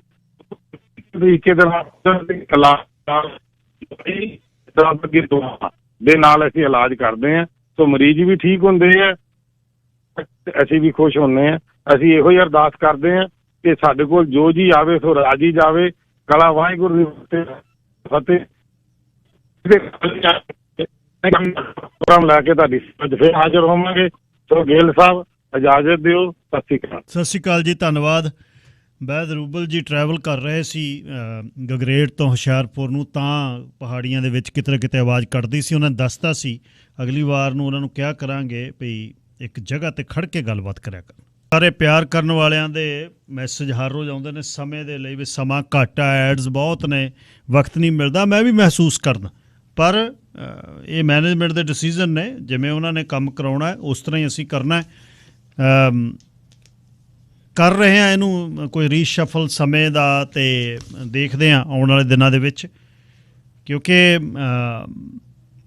ਰਿਕਾਰਡਡ ਵਰਬਲ ਐਡਸ ਨੇ ਜਿੰਨੀਆਂ, ਅਤੇ ਇੱਕ ਅੱਧੀ ਹਰ ਰੋਜ਼ ਕੋਈ ਇੰਟਰਵਿਊ ਆ, ਅਤੇ ਤੁਹਾਡੇ ਨਾਲ ਗੱਲ ਕਰਨ ਦਾ ਸਮਾਂ ਨਹੀਂ ਰਹਿੰਦਾ। ਅੱਜ ਫੇਰ ਕਹਾਣੀ ਸੁਣਾਉਣੀ ਆ, ਕਹਾਣੀ ਤੋਂ ਬਾਅਦ ਐਡਰੀਅਨ ਡਿਕਸ ਨੇ ਆਉਣਾ, ਤੁਹਾਡਾ ਇਨਪੁਟ ਨਹੀਂ ਪੈਂਦਾ। ਪਰ ਬੀਇੰਗ ਏ ਐਮਪਲੋਈ, ਬੀਇੰਗ ਏ ਬਰੋਡਕਾਸਟਰ, ਇੱਕ ਮੇਰੇ ਜਿੰਨਾ ਮੈਨੂੰ ਸਮਾਂ ਐਲੋਕੇਟ ਕੀਤਾ ਮੈਂ ਉਹਦੇ 'ਚ ਗੱਲ ਕਰਦਾ। ਅਤੇ ਇਹ ਕੰਮ ਮੈਨੇਜਮੈਂਟ ਦੇ ਨੇ। ਤੁਸੀਂ ਮੈਨੇਜਮੈਂਟ ਤੱਕ ਆਪਣਾ ਕੰਸਰਨ ਭੇਜ ਸਕਦੇ ਹੋ। ਪਲੀਜ਼ ਅਪਸੈਟ ਮੇਰੇ ਨਾਲ ਨਾ ਹੋਵੋ। ਮੈਨੂੰ ਪਤਾ ਹੈ ਤੁਸੀਂ ਪਿਆਰ ਦੇ ਨਾਲ ਕਹਿੰਦੇ ਹੋ, ਅਤੇ ਕਿਉਂਕਿ ਪਹਿਲਾਂ 3-3.5 ਘੰਟੇ ਸੀ, ਫਿਰ 4 ਹੋ ਗਏ, ਹੁਣ 2 ਹੋ ਗਏ। ਸੋ ਇਸੇ ਤਰ੍ਹਾਂ ਹੀ ਜਿਵੇਂ ਮੈਨੇਜਮੈਂਟ ਦਾ ਕੰਮ ਹੈ, ਜਿਵੇਂ ਉਹਨਾਂ ਨੇ ਕਹਿਣਾ ਅਸੀਂ ਉਸ ਤਰ੍ਹਾਂ ਕਰਨਾ, ਪਰ ਇੱਕ ਸਰਟਨ ਲੈਵਲ ਤੱਕ ਹੀ ਤੁਸੀਂ ਕਰਦੇ ਹੋ। ਜਿਹੜਾ 2 ਜਗ੍ਹਾ ਪ੍ਰੋਗਰਾਮ ਸੀ ਉਹਨੂੰ ਆਪਾਂ ਕਰਦੇ ਰਹੇ ਪਿਛਲੇ 1.5 ਸਾਲ, ਪਰ ਉਹ ਭੱਜ ਨੱਠ ਇੰਪੈਕਟ ਕਰਦੀ ਹੈ ਜੀ ਸਿਹਤ 'ਤੇ। ਤੁਹਾਡੀ ਸਿਹਤ ਠੀਕ ਰਹਿਣੀ ਚਾਹੀਦੀ ਆ, ਫਿਰ ਇਹ ਚੀਜ਼ਾਂ ਨੇ ਵਧੀਆ। ਇੱਕ ਜਗ੍ਹਾ ਤੁਸੀਂ ਬੈਠੇ ਹੋ, 2 ਦੀ ਜਗ੍ਹਾ 3 ਕਰ ਲਓ, 3.5 ਕਰ ਲਓ, ਉਹ ਤੁਹਾਨੂੰ ਕੋਈ ਫਰਕ ਨਹੀਂ ਹੈ। ਦੂਜੀ ਜਗ੍ਹਾ ਜਾ ਕੇ ਖਾੜਾ ਬੰਨ੍ਹਣਾ ਹੈ, ਉਹ ਸੌਖਾ ਨਹੀਂ ਹੈ। ਭੱਜ ਨੱਠ, ਸੜਕਾਂ, ਬ੍ਰਿਜ ਕ੍ਰਾਸ ਕਰਨਾ, ਸੋ ਉਹ ਵਰਕਆਊਟ ਨਹੀਂ ਸੀ ਹੁੰਦਾ ਪ੍ਰੋਪਰ। ਸੋ ਇਹਦੇ ਲਈ ਇਹ ਸਾਰੀਆਂ ਚੀਜ਼ਾਂ ਤੋਂ ਉੱਪਰ ਜਿਹੜੀ ਆ ਪਹਿਲਾਂ ਤੁਹਾਡੀ ਸਿਹਤ ਠੀਕ ਹੋਣੀ ਚਾਹੀਦੀ ਆ, ਬਾਕੀ ਗੱਲਾਂ ਬਾਅਦ 'ਚ ਨੇ। ਜੇ ਤੁਸੀਂ ਠੀਕ ਨਹੀਂ, ਤੁਸੀਂ ਕੀ ਪ੍ਰੋਗਰਾਮ ਕਰੋਗੇ? ਅਤੇ ਇਹ ਚਲਦੀ ਦਾ ਨਾਂ ਹੀ ਗੱਡੀ ਹੈ। ਜਿੰਨੀ ਚਿਰ ਤੱਕ ਸਰੀਰ ਚੱਲਦਾ ਹੈ, ਨਾਲ ਹੀ ਇਹ ਨੌਕਰੀਆਂ ਚੱਲਦੀਆਂ ਨੇ। ਜਿੱਦਣ ਤੁਸੀਂ ਡਿੱਗੜ ਹੋਣਾ ਹੈ, ਇਹ ਸਾਰੀਆਂ ਚੀਜ਼ਾਂ 'ਚ ਫਰਕ ਪੈਂਦਾ। ਸੋ ਸਭ ਤੋਂ ਪਹਿਲਾਂ ਤੁਸੀਂ ਨਿੱਜੀ ਜ਼ਿੰਦਗੀ ਦੇ ਵਿੱਚ, ਤਾਂ ਹੀ ਕਹਿੰਦੇ ਆ ਨਾ, ਤੁਸੀਂ ਜਹਾਜ਼ ਦੇ ਵਿੱਚੋਂ ਜਦੋਂ ਕਹਿੰਦੇ ਨੇ ਵੀ ਜਦ ਏਅਰ ਪ੍ਰੈਸ਼ਰ ਘਟਣਾ ਤਾਂ ਇਹ ਝੋਲਾ ਜਿਹਾ ਡਿੱਗਣਾ ਜਿਹੜਾ ਤੁਸੀਂ ਮੂੰਹ 'ਤੇ ਲਾਉਣਾ ਆਕਸੀਜਨ ਵਾਲਾ, ਉਹ ਕਹਿੰਦੇ ਪਹਿਲਾਂ ਆਪਣੇ ਮੂੰਹ 'ਤੇ ਲਾਓ, ਫਿਰ ਦੂਜੇ ਦੇ ਲਾਓ। ਇਸੇ ਤਰ੍ਹਾਂ ਹੀ ਡੁੱਬਣ ਕਿਸੇ ਨੂੰ ਜਾਂਦੇ ਹੋ ਬਚਾਉਣ ਨੂੰ, ਤਾਂ ਪਹਿਲਾਂ ਇਹ ਖਿਆਲ ਰੱਖਣਾ ਵੀ ਤੁਹਾਨੂੰ ਜੱਫੀ ਪਾ ਕੇ ਤੁਹਾਨੂੰ ਨਾ ਡੁਬਾਵੇ। ਸੋ ਇਹ ਸਿਹਤ ਜਿਹੜੀ ਹੈ ਇਹ ਤੁਹਾਡੀ ਪਹਿਲਾਂ ਠੀਕ ਹੋਣੀ ਚਾਹੀਦੀ ਹੈ। ਇਸ ਦੇ ਨਾਲ ਹੀ ਫਿਰ ਜਿਹੜੀ ਹੈ ਬਾਕੀ ਗੱਲਾਂ ਨੇ। ਹੁਣ ਤੁਹਾਨੂੰ ਸੁਣਾਉਣਾ ਕਹਾਣੀ ਤੋਂ ਬਾਅਦ ਫਿਰ ਮੁੜ ਕੇ ਆਉਂਦੇ ਆ। ਕਹਾਣੀ ਅੱਜ ਲਾਈਵ ਤੁਹਾਨੂੰ ਇਹ ਹਰ ਬੁੱਧਵਾਰ ਨੂੰ ਸ਼ੁਰੂ ਕਰਿਆ ਕਰਾਂਗੇ ਫੇਸਬੁੱਕ 'ਤੇ। ਸੋ ਤੁਸੀਂ ਦੇਖ ਲਵੋ ਨਾਲ ਹੀ। ਅਤੇ ਕਹਾਣੀਆਂ ਅੱਗੇ 25-28 ਮਿੰਟ ਦੀ ਮੈਂ ਲੈ ਕੇ ਜਾਂਦਾ ਹੁੰਦਾ ਸੀ, ਪਰ ਹੁਣ ਸਮਾਂ ਦੇਖ ਕੇ ਫਿਰ ਉਹ ਕਹਾਣੀ ਦਾ ਵੀ ਰੂਪ ਥੋੜ੍ਹਾ ਜਿਹਾ ਛੋਟਾ ਮੈਨੂੰ ਕਰਨਾ ਪੈ ਰਿਹਾ। ਫॉर द टाइम बीइंग ਹੋ ਜਾਏਗਾ, ਕੋਈ ਨਾ। ਤੁਸੀਂ ਆਸ ਨਾਲ ਰਹੋ, ਬੇਆਸ ਨਹੀਂ ਹੋਈਦਾ, ਚੜ੍ਹਦੀ ਕਲਾ 'ਚ ਰਹੀਦਾ। ਅਤੇ ਇੱਕ ਬਜ਼ੁਰਗ ਸਾਡੇ ਅਤੇ ਹੋਰ ਨੌਜਵਾਨ ਵੀ, ਗੋਬਿੰਦ ਪਾਰਕ ਜਿਹੜਾ ਐਬਸਫੋਰਡ ਦੇ ਵਿੱਚ ਹੈ, ਪਾਰਕ ਸੈਂਡ ਪੇਪਰ ਰੋਡ 'ਤੇ ਬਿਲਕੁਲ ਗੁਰਦੁਆਰਾ ਸਾਹਿਬ ਕਲਗੀਧਰ ਦਰਬਾਰ ਦੇ ਨੇੜੇ, ਉਹਨਾਂ ਵੱਲੋਂ ਕਿਸਾਨ ਸੰਘਰਸ਼ ਜਿਹੜੇ ਸ਼ਹੀਦ ਹੋਏ ਕਿਸਾਨ ਸੀ, ਉਹਨਾਂ ਦੀ ਆਤਮਿਕ ਸ਼ਾਂਤੀ ਲਈ 22 ਅਪ੍ਰੈਲ ਸ਼ੁੱਕਰਵਾਰ ਨੂੰ ਅਖੰਡ ਪਾਠ ਸਾਹਿਬ ਪ੍ਰਾਰੰਭ ਹੋਣਾ ਗੁਰਦੁਆਰਾ ਕਲਗੀਧਰ ਦਰਬਾਰ 'ਚ, ਅਤੇ ਐਤਵਾਰ ਨੂੰ ਭੋਗ ਪੈਣਾ 24 ਨੂੰ। ਅਤੇ ਤੁਸੀਂ ਇਹ ਸਾਰੀ ਜਿਹੜਾ ਪਾਰਕ 'ਚ ਬੈਠਣ ਵਾਲੇ ਮਿੱਤਰ ਪਿਆਰੇ ਨੇ, ਉਹਨਾਂ ਵੱਲੋਂ ਇਹ ਸਮੂਹ ਸੰਗਤ ਜਿਹੜੀ ਗੋਬਿੰਦ ਪਾਰਕ ਦੀ ਹੈ, ਅਤੇ ਇੱਥੇ ਤੁਸੀਂ ਜਿਹੜੀ ਗੁਰਦੁਆਰਾ ਸਾਹਿਬ 3 ਦਿਨ ਪਹੁੰਚ ਕੇ ਗੁਰੂ ਦੇ ਲੰਗਰ ਵੀ ਅਟੁੱਟ ਵਰਤਣੇ ਨੇ, ਅਤੇ ਤੁਸੀਂ ਸੇਵਾ ਵੀ ਕਰਨੀ ਹੈ ਕਿਸਾਨ ਸੰਘਰਸ਼ ਦੇ ਵਿੱਚ ਜਿਹੜੇ ਸ਼ਹੀਦ ਹੋਏ ਨੇ। ਹੁਣੇ ਕਹਾਣੀ ਸ਼ੁਰੂ ਕਰਦੇ ਹਾਂ। ਸਰਦਾਰ ਗੁਰਦਿਆਲ ਸਿੰਘ ਉਹਨਾਂ ਦੀ ਕਹਾਣੀ ਸੱਗੀ ਫੁੱਲ ਤੁਹਾਡੇ ਸਨਮੁਖ ਹੈ। ਸਰਦਾਰ ਗੁਰਦਿਆਲ ਸਿੰਘ ਉਹਨਾਂ ਨੇ ਕਹਾਣੀਆਂ ਬਹੁਤ ਵਧੀਆ ਲਿਖੀਆਂ। ਸੱਗੀ ਫੁੱਲ, ਜਦੋਂ ਦੀ ਈਸਰ ਦੀ ਭੈਣ ਮੁੰਡੇ ਦੇ ਵਿਆਹ ਦੀ ਭੇਲੀ ਦੇ ਕੇ ਗਈ ਨਾ, ਮੁੰਨੋ ਨੇ ਉਦੋਂ ਦਾ ਹੀ ਜਿਹੜਾ ਰੱਟਾ ਲਾਇਆ ਹੋਇਆ। ਆਥਣ ਉੱਗਣ ਇਹੀ ਗੱਲ ਛੇੜਦੀ, ਪਰ ਈਸਰ ਅਜੇ ਤਾਈਂ ਅੜੀ ਫੜੀ ਬੈਠਾ ਸੀ। ਉਹਨੂੰ ਪਤਾ ਹੀ ਗਰੀਬ ਦਾ ਵੇਕ ਨਾਲ ਕੰਮ ਨਹੀਂ ਸਰਨਾ। ਮੁੰਨੋ ਜਦ ਵੀ ਕਹਿੰਦੀ ਛਾਲ ਮਾਰ ਕੇ ਨੇੜੇ ਜਾ ਕੇ ਜਾਣਾ, ਤਾਂ ਗੱਜ ਵੱਜ ਕੇ ਜਾਣਾ, ਨਹੀਂ ਤਾਂ ਸ਼ਰੀਕਾਂ ਤੋਂ ਨੱਕ ਨਹੀਂ ਵੜਾਉਣਾ। ਉਦੋਂ ਚੁੱਪ ਹੀ ਚੰਗੀ ਹੈ। ਆਥਣ ਜਦ ਈਸਰ ਹਲ ਛੱਡ ਕੇ ਆਇਆ, ਮੁੰਨੋ ਨੇ ਫੇਰ ਰੇੜਕਾ ਪਾ ਲਿਆ। ਅੱਜ ਬਚਨੀ ਦੀ ਬੇਬੇ ਆਈ ਸੀ, ਉਹਨੇ ਗੱਲ ਤੋਰੀ, ਚਾਹ ਨਾ ਪਾਣੀ। ਉਹ ਜਿਹੜੀਆਂ ਦੱਸ ਕੇ ਗਈ ਹੈ, ਸੁਣ ਕੇ ਕਾਲਜਾ ਮੱਚਦਾ ਮੇਰਾ। ਕਹਿੰਦੀ ਤੇਰੀ ਜਠਾਣੀ ਪਿੰਡ 'ਚ ਗੁੱਡਾ ਬੰਨੀ ਫਿਰਦੀ, ਕਹਿੰਦੀ ਅੱਡ ਹੋਣ ਵੇਲੇ ਤਾਂ ਦੋਵੇਂ ਤੀਵੀਂ ਮਾਲਕ ਦੁੰਬ ਚੱਕੀ ਫਿਰਦੇ ਸੀ। ਜਾਇਦਾਦ ਬਣਾਉਣੀ ਆ, ਪਤਾ ਹੋਣ ਲੱਗੂ ਜਦ ਬਰਾਬਰ ਦਾ ਝੱਗਾ ਲਟਾਉਣਾ ਪਿਆ। ਦੇਖੋ ਹੁਣ ਕਿਹੜੇ ਧੱਗੇ ਕਰਾ ਕੇ ਲਿਜਾਂਦੇ ਨੇ ਨਾਨਕ ਸ਼ੱਕ 'ਚ। ਮੈਂ ਵੀ ਪਾਲੇ ਦੀ ਧੀ ਨਹੀਂ ਜੇ ਸੱਗੇ ਰੱਤਿਆਂ 'ਚ ਇਹਨਾਂ ਦਾ ਸੂੰਡਕਾ ਨੀਵਾਂ ਨਹੀਂ ਕੀਤਾ। ਸਾਡੀ ਛੱਪਰੀ 'ਚ ਭਾਵੇਂ ਕੱਖ ਨਾ ਰਹੇ। ਪਰ ਈਸਰ ਨੂੰ ਕੋਈ ਗੱਲ ਨਾ ਜੋੜਦੀ। ਸਾਰੇ ਦਿਨ ਦਾ ਥਕੇਵਾ ਹੱਡ ਟਸ ਟਸ ਕਰਦੇ, ਉਹਦੀਆਂ ਕੌੜੀਆਂ ਕਸਾਲੀਆਂ ਸੁਣ ਕੇ ਹੋਰ ਚਿੱਤ ਭੈੜਾ।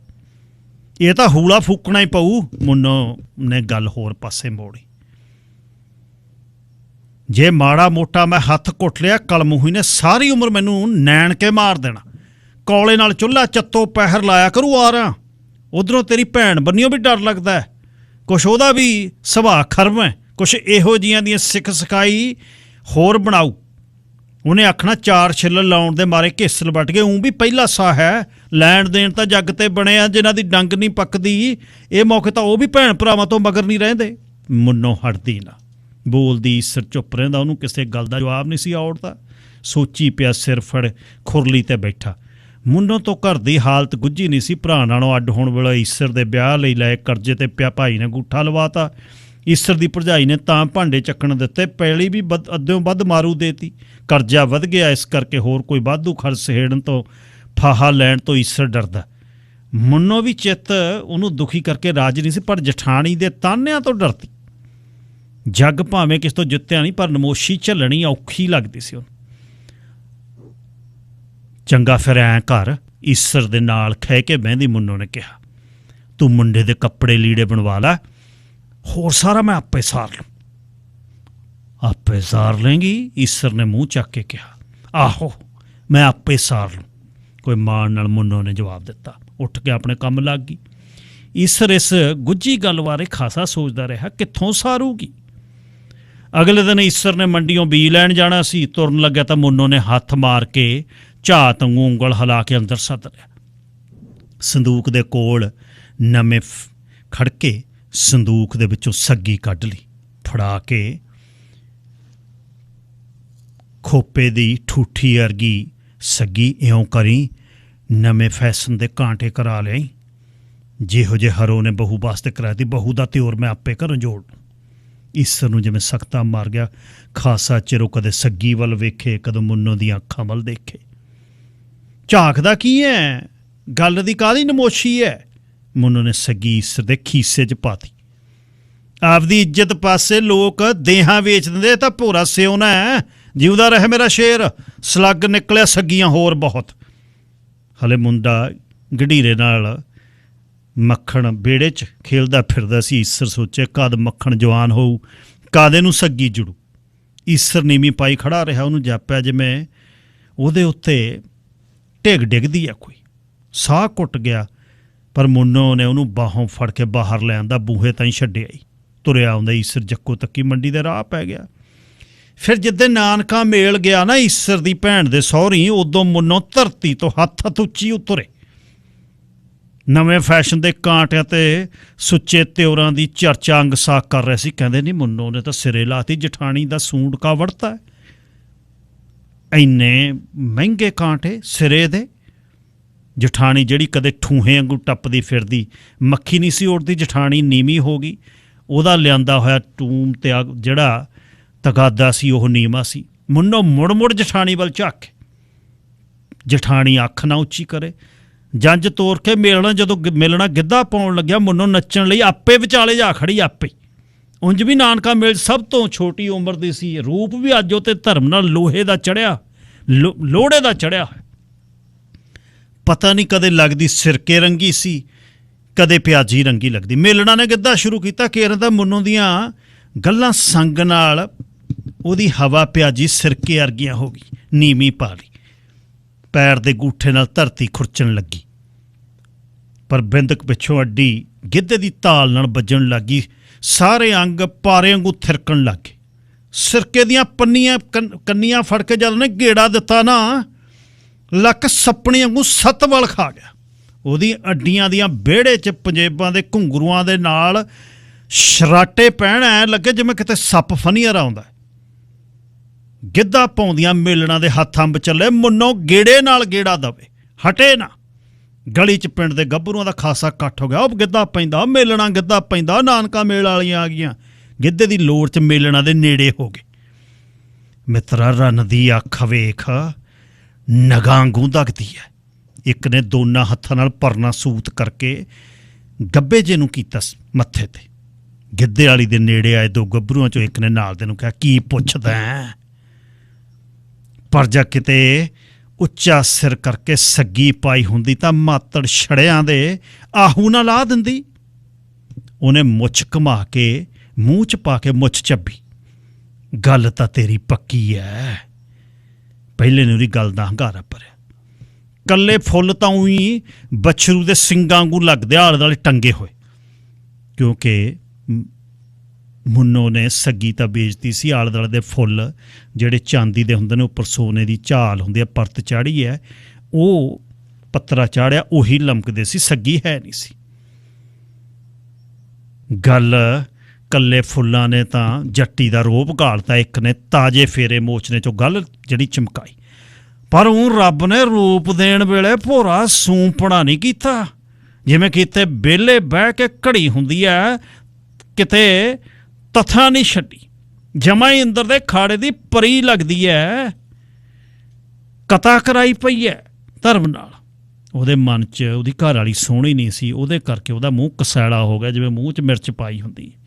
ਗਿੱਧਾ ਮੱਠਾ ਪੈਂਦਾ ਬੰਦ ਹੋ ਗਿਆ। ਕੋਈ ਮੇਲਣ ਬੋਲੀ ਪਾਉਣ ਲੱਗੀ, ਬੋਲੀ ਦੇ ਤੋੜੇ ਨਾਲ ਗਿੱਧੇ ਦੀ ਧਮਕਾਰ ਫਿਰ ਪੈਣ ਲੱਗੀ। ਪਰ ਮੁੰਨੋ ਦੀ ਅੱਡੀ ਦਾ ਤਾਲ ਥੜਕਣ ਲੱਗਿਆ। ਉਹਨੇ ਗੱਲ ਸੁਣ ਲਈ ਸੀ। ਸਾਰੇ ਅੰਗ ਜਿਵੇਂ ਸਿਲ ਪੱਥਰ ਹੁੰਦੇ ਗਏ, ਮੂੰਹ 'ਤੇ ਪਲੱਤਣ ਆ ਗਈ। ਉਹਨੇ ਥੜਕਦੇ ਪੈਰਾਂ ਨਾਲ ਗਿੱਧੇ ਦੀ ਤਾਲ ਵੀ ਉੱਖਣ ਲੱਗੀ। ਗਿੱਧਾ ਬੰਦ ਹੋ ਗਿਆ। ਮੁੰਨੋ ਸੱਜੇ ਪੈਰ ਦਾ ਗਿੱਟਾ ਲੈ ਕੇ ਬਹਿ ਗਈ। ਕੁੜੇ ਕੀ ਹੋਇਆ? ਸਾਰੀਆਂ ਨੇ ਹੈਰਾਨੀ ਨਾਲ ਇੱਕੋ ਵਾਰੀ ਜਵਾਬ ਦਿੱਤਾ। ਗਿੱਟੇ ਨੂੰ ਮੋਚ ਆ ਗਈ। ਮੁੰਨੋ ਨੇ ਮਲਵੀ ਜੀਭ 'ਚ ਕਿਹਾ, ਪਰ ਸਿਆਣੀਆਂ ਤਾੜੀਆਂ, ਮੋਚ ਉਹਦੇ ਕਿਤੇ ਹੋਰ ਆਈ ਆ। ਮੇਲਣ ਨੂੰ ਤਾਂ ਜੁੱਟਾ ਨਜ਼ਰ ਲੱਗ ਗਈ। ਉਹਨਾਂ ਦੋਨਾਂ ਗੱਭਰੂਆਂ 'ਚੋਂ ਇੱਕ ਨੇ ਕਿਹਾ ਤੇ ਚੁੱਪ ਕਰਕੇ ਤੁਰ ਗਏ। ਮੁੰਨੋ ਬੈਠੀ ਸੀ, ਉਹਨੂੰ ਮੁੜ ਕੇ ਸੱਗੀ ਯਾਦ ਆ ਰਹੀ ਸੀ, ਪਰ ਫੇਰ ਜਠਾਣੀ ਦਾ ਮੂੰਹ ਨੀਵਾਂ ਕਰਨ ਦੀ ਗੱਲ ਯਾਦ ਆ ਰਹੀ ਸੀ। ਹੁਣ ਦੋਨਾਂ ਦੇ ਵਿੱਚੋਂ ਕੌਣ ਸਹੀ ਸੀ, ਗੱਭਰੂ ਜਾਂ ਮੁੰਨੋ, ਇਹ ਰੱਬ ਜਾਣਦਾ। ਸੱਗੀ ਫੁੱਲ ਪਲੇਟ ਪੈਂਟਾਂ ਦੀ ਗੱਲ ਜਿਹੜੀ ਹੋਣੀ ਸ਼ੁਰੂ ਹੋ ਗਈ ਦੁਬਾਰਾ। ਪਹਿਲਾਂ ਪਲੇਟਾਂ ਵਾਲੀਆਂ ਸੀ, ਹੁਣ ਸਟਰੇਟ ਨੇ, ਥੱਲਿਓਂ ਮੋੜੀਆਂ ਹੁੰਦੀਆਂ ਸੀ, ਹੁਣ ਸਿੱਧੀਆਂ ਨੇ। ਗੀਤ ਲਿਖਣ ਵਾਲੇ ਵੀ ਸਿਰੇ ਕਰਦੇ ਆ। ਜਿਸ ਤਰ੍ਹਾਂ ਪਹਿਲਾਂ ਦੱਸਿਆ ਸੀ ਕਿ ਸੂਬੇ ਦੇ ਸਿਹਤ ਮੰਤਰੀ ਆਨਰੇਬਲ ਏਡਰੀਅਨ ਡਿਕਸ ਗੱਲਬਾਤ ਕਰਨਗੇ ਕਿ BC ਦੇ ਹੈਲਥ ਸਿਸਟਮ ਦੇ ਵਿੱਚ ਇੰਟਰਨੈਸ਼ਨਲ ਜਿਹੜੀਆਂ ਨਰਸਿਸ ਨੇ, ਬਾਹਰ ਪੜ੍ਹ ਕੇ ਆਈਆਂ ਨਰਸਿਸ ਨੇ, ਉਹਨਾਂ ਨੂੰ ਇਸ ਸਿਸਟਮ ਦੇ ਵਿੱਚ ਇੰਟੀਗ੍ਰੇਟ ਕਿਸ ਤਰ੍ਹਾਂ ਛੇਤੀ ਕੀਤਾ ਜਾ ਸਕਦਾ ਹੈ, ਕੀ ਕੀਤਾ ਜਾਏਗਾ, ਸੂਬਾ ਸਰਕਾਰ ਇਹਦੇ ਵਿੱਚ ਕੀ ਕਰ ਰਹੀ ਹੈ, ਅਤੇ ਜਿਹੜੀਆਂ ਇੰਟਰਨੈਸ਼ਨਲ ਐਜੂਕੇਟਡ ਨਰਸਿਸ ਨੇ ਉਹ ਕਿਵੇਂ ਛੇਤੀ ਇੱਥੇ ਕੰਮ ਕਰ ਸਕਦੀਆਂ ਨੇ।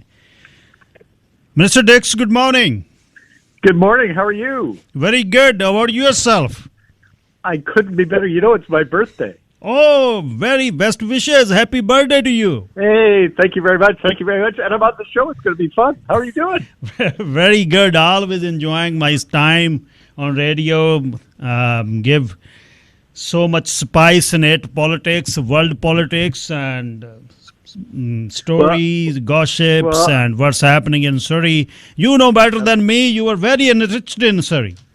Well, exactly. And we're doing lots of work in Surrey, and it's obviously a very high priority for everyone. And it's the youngest place in the province, the fastest growing place in the province, maybe in the country.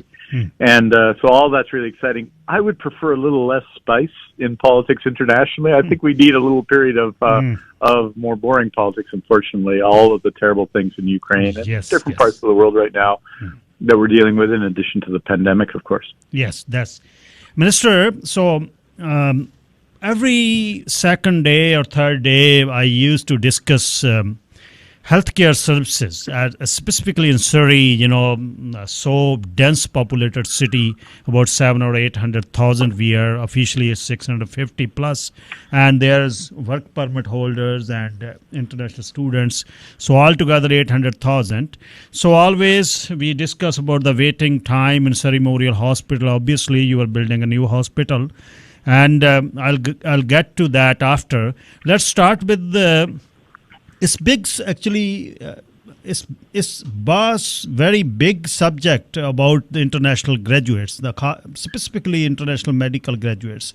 I did a few shows with the SCASMA, Society of Canadians Studying Medicine Abroad, how they can't get in our system, and I did discuss that news lately that 700,000 British Columbian don't have family doctors, specifically in capital region. Doctors are people in British Columbian don't have much doctors. So what you can tell us about international educated nurses? How simple this is now you are going to make it? Yesterday, we announced that we're making changes to the system. We did it with our partners at the BC College of Nurses and with midwives, who are the regulators, right? And so we're doing 4 major things here. Okay. We're simplifying the application process. So we're instituting a triple track system, meaning that people can be assessed at all levels of nursing when they arrive at once and not through 3 separate processes. So we're simplifying the process, and that's important. It takes too long. It's too complicated. Secondly, we're offering about $9 million in bursaries to help with all the many assessment fees, and this is going to benefit about 1,500 internationally educated nurses in this first year. $9 million in the first year, and that's significant. And just so people understand, nurses, when they get accredited here, of course, we need people to be qualified. It's very important that we maintain the standard of the system. But they have to often pay about $1,200 for the national nursing assessment, $400 for English language testing, $600 for the application to the College of Nurses and Midwives.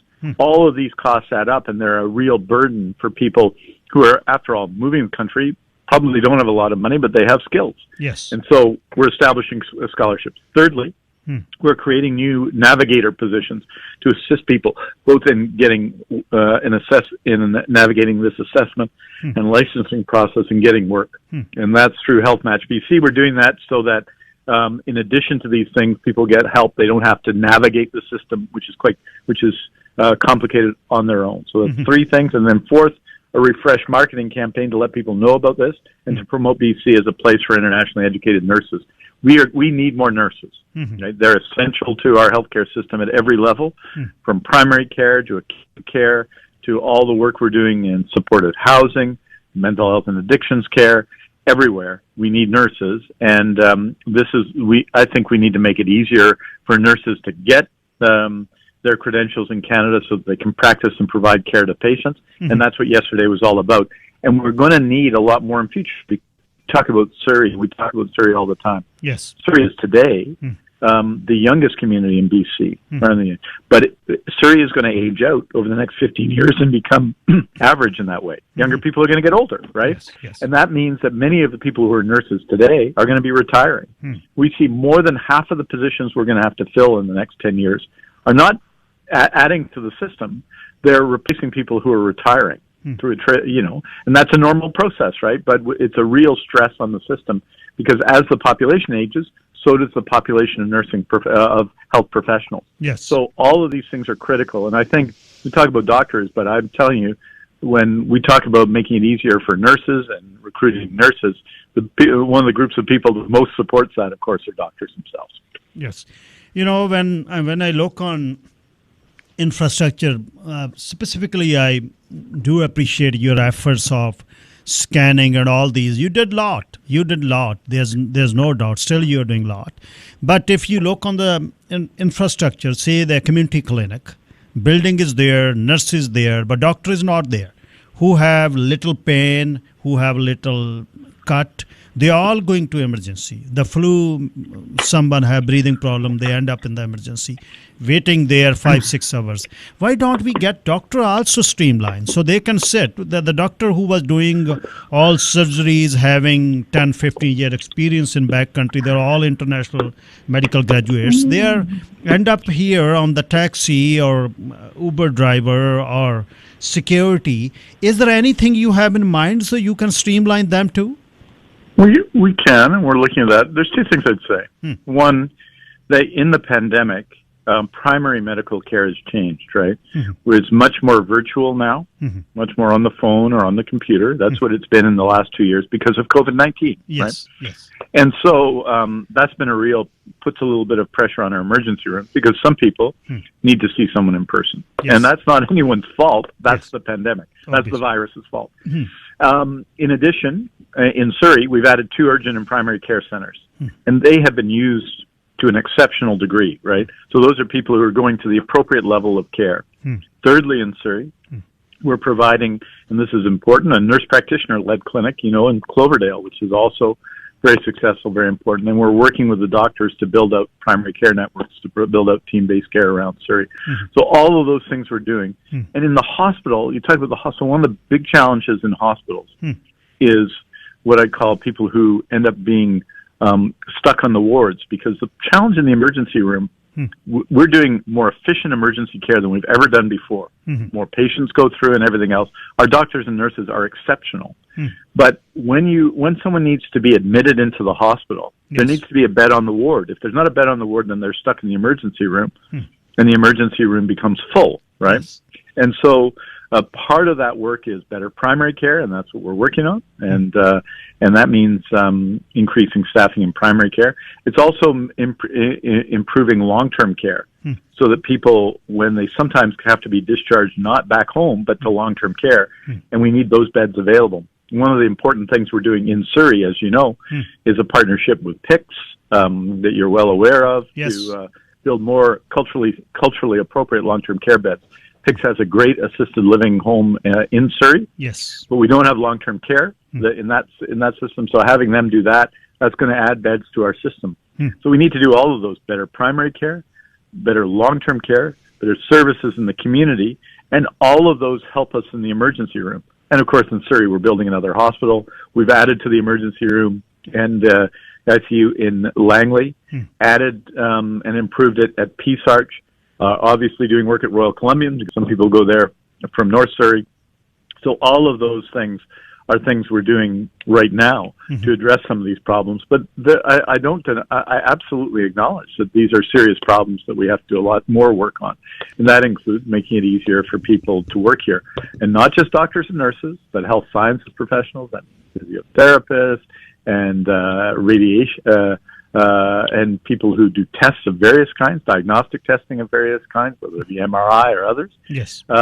We need all of those people, because the healthcare system is going to need tens of thousands of new staff in the next 10 years. Yes. And part of my task is to make sure we're ready for that, not just now, but 10 years from now. Mr. Dix, how government is differentiate that where to put how many hospitals in? For example, in Vancouver, obviously there's no new hospital. If you look on the population, there are already 5 hospitals, and they are close to 800 or 850,000. In Surrey, we are 650 officially, but we are also 850, and there's one hospital. By the time you are opening next in Cloverdale, we will be passing about 1 million. So what do you think about that? Well, Mr. Gill, I would say, how do you deal with that problem? By doing what we did.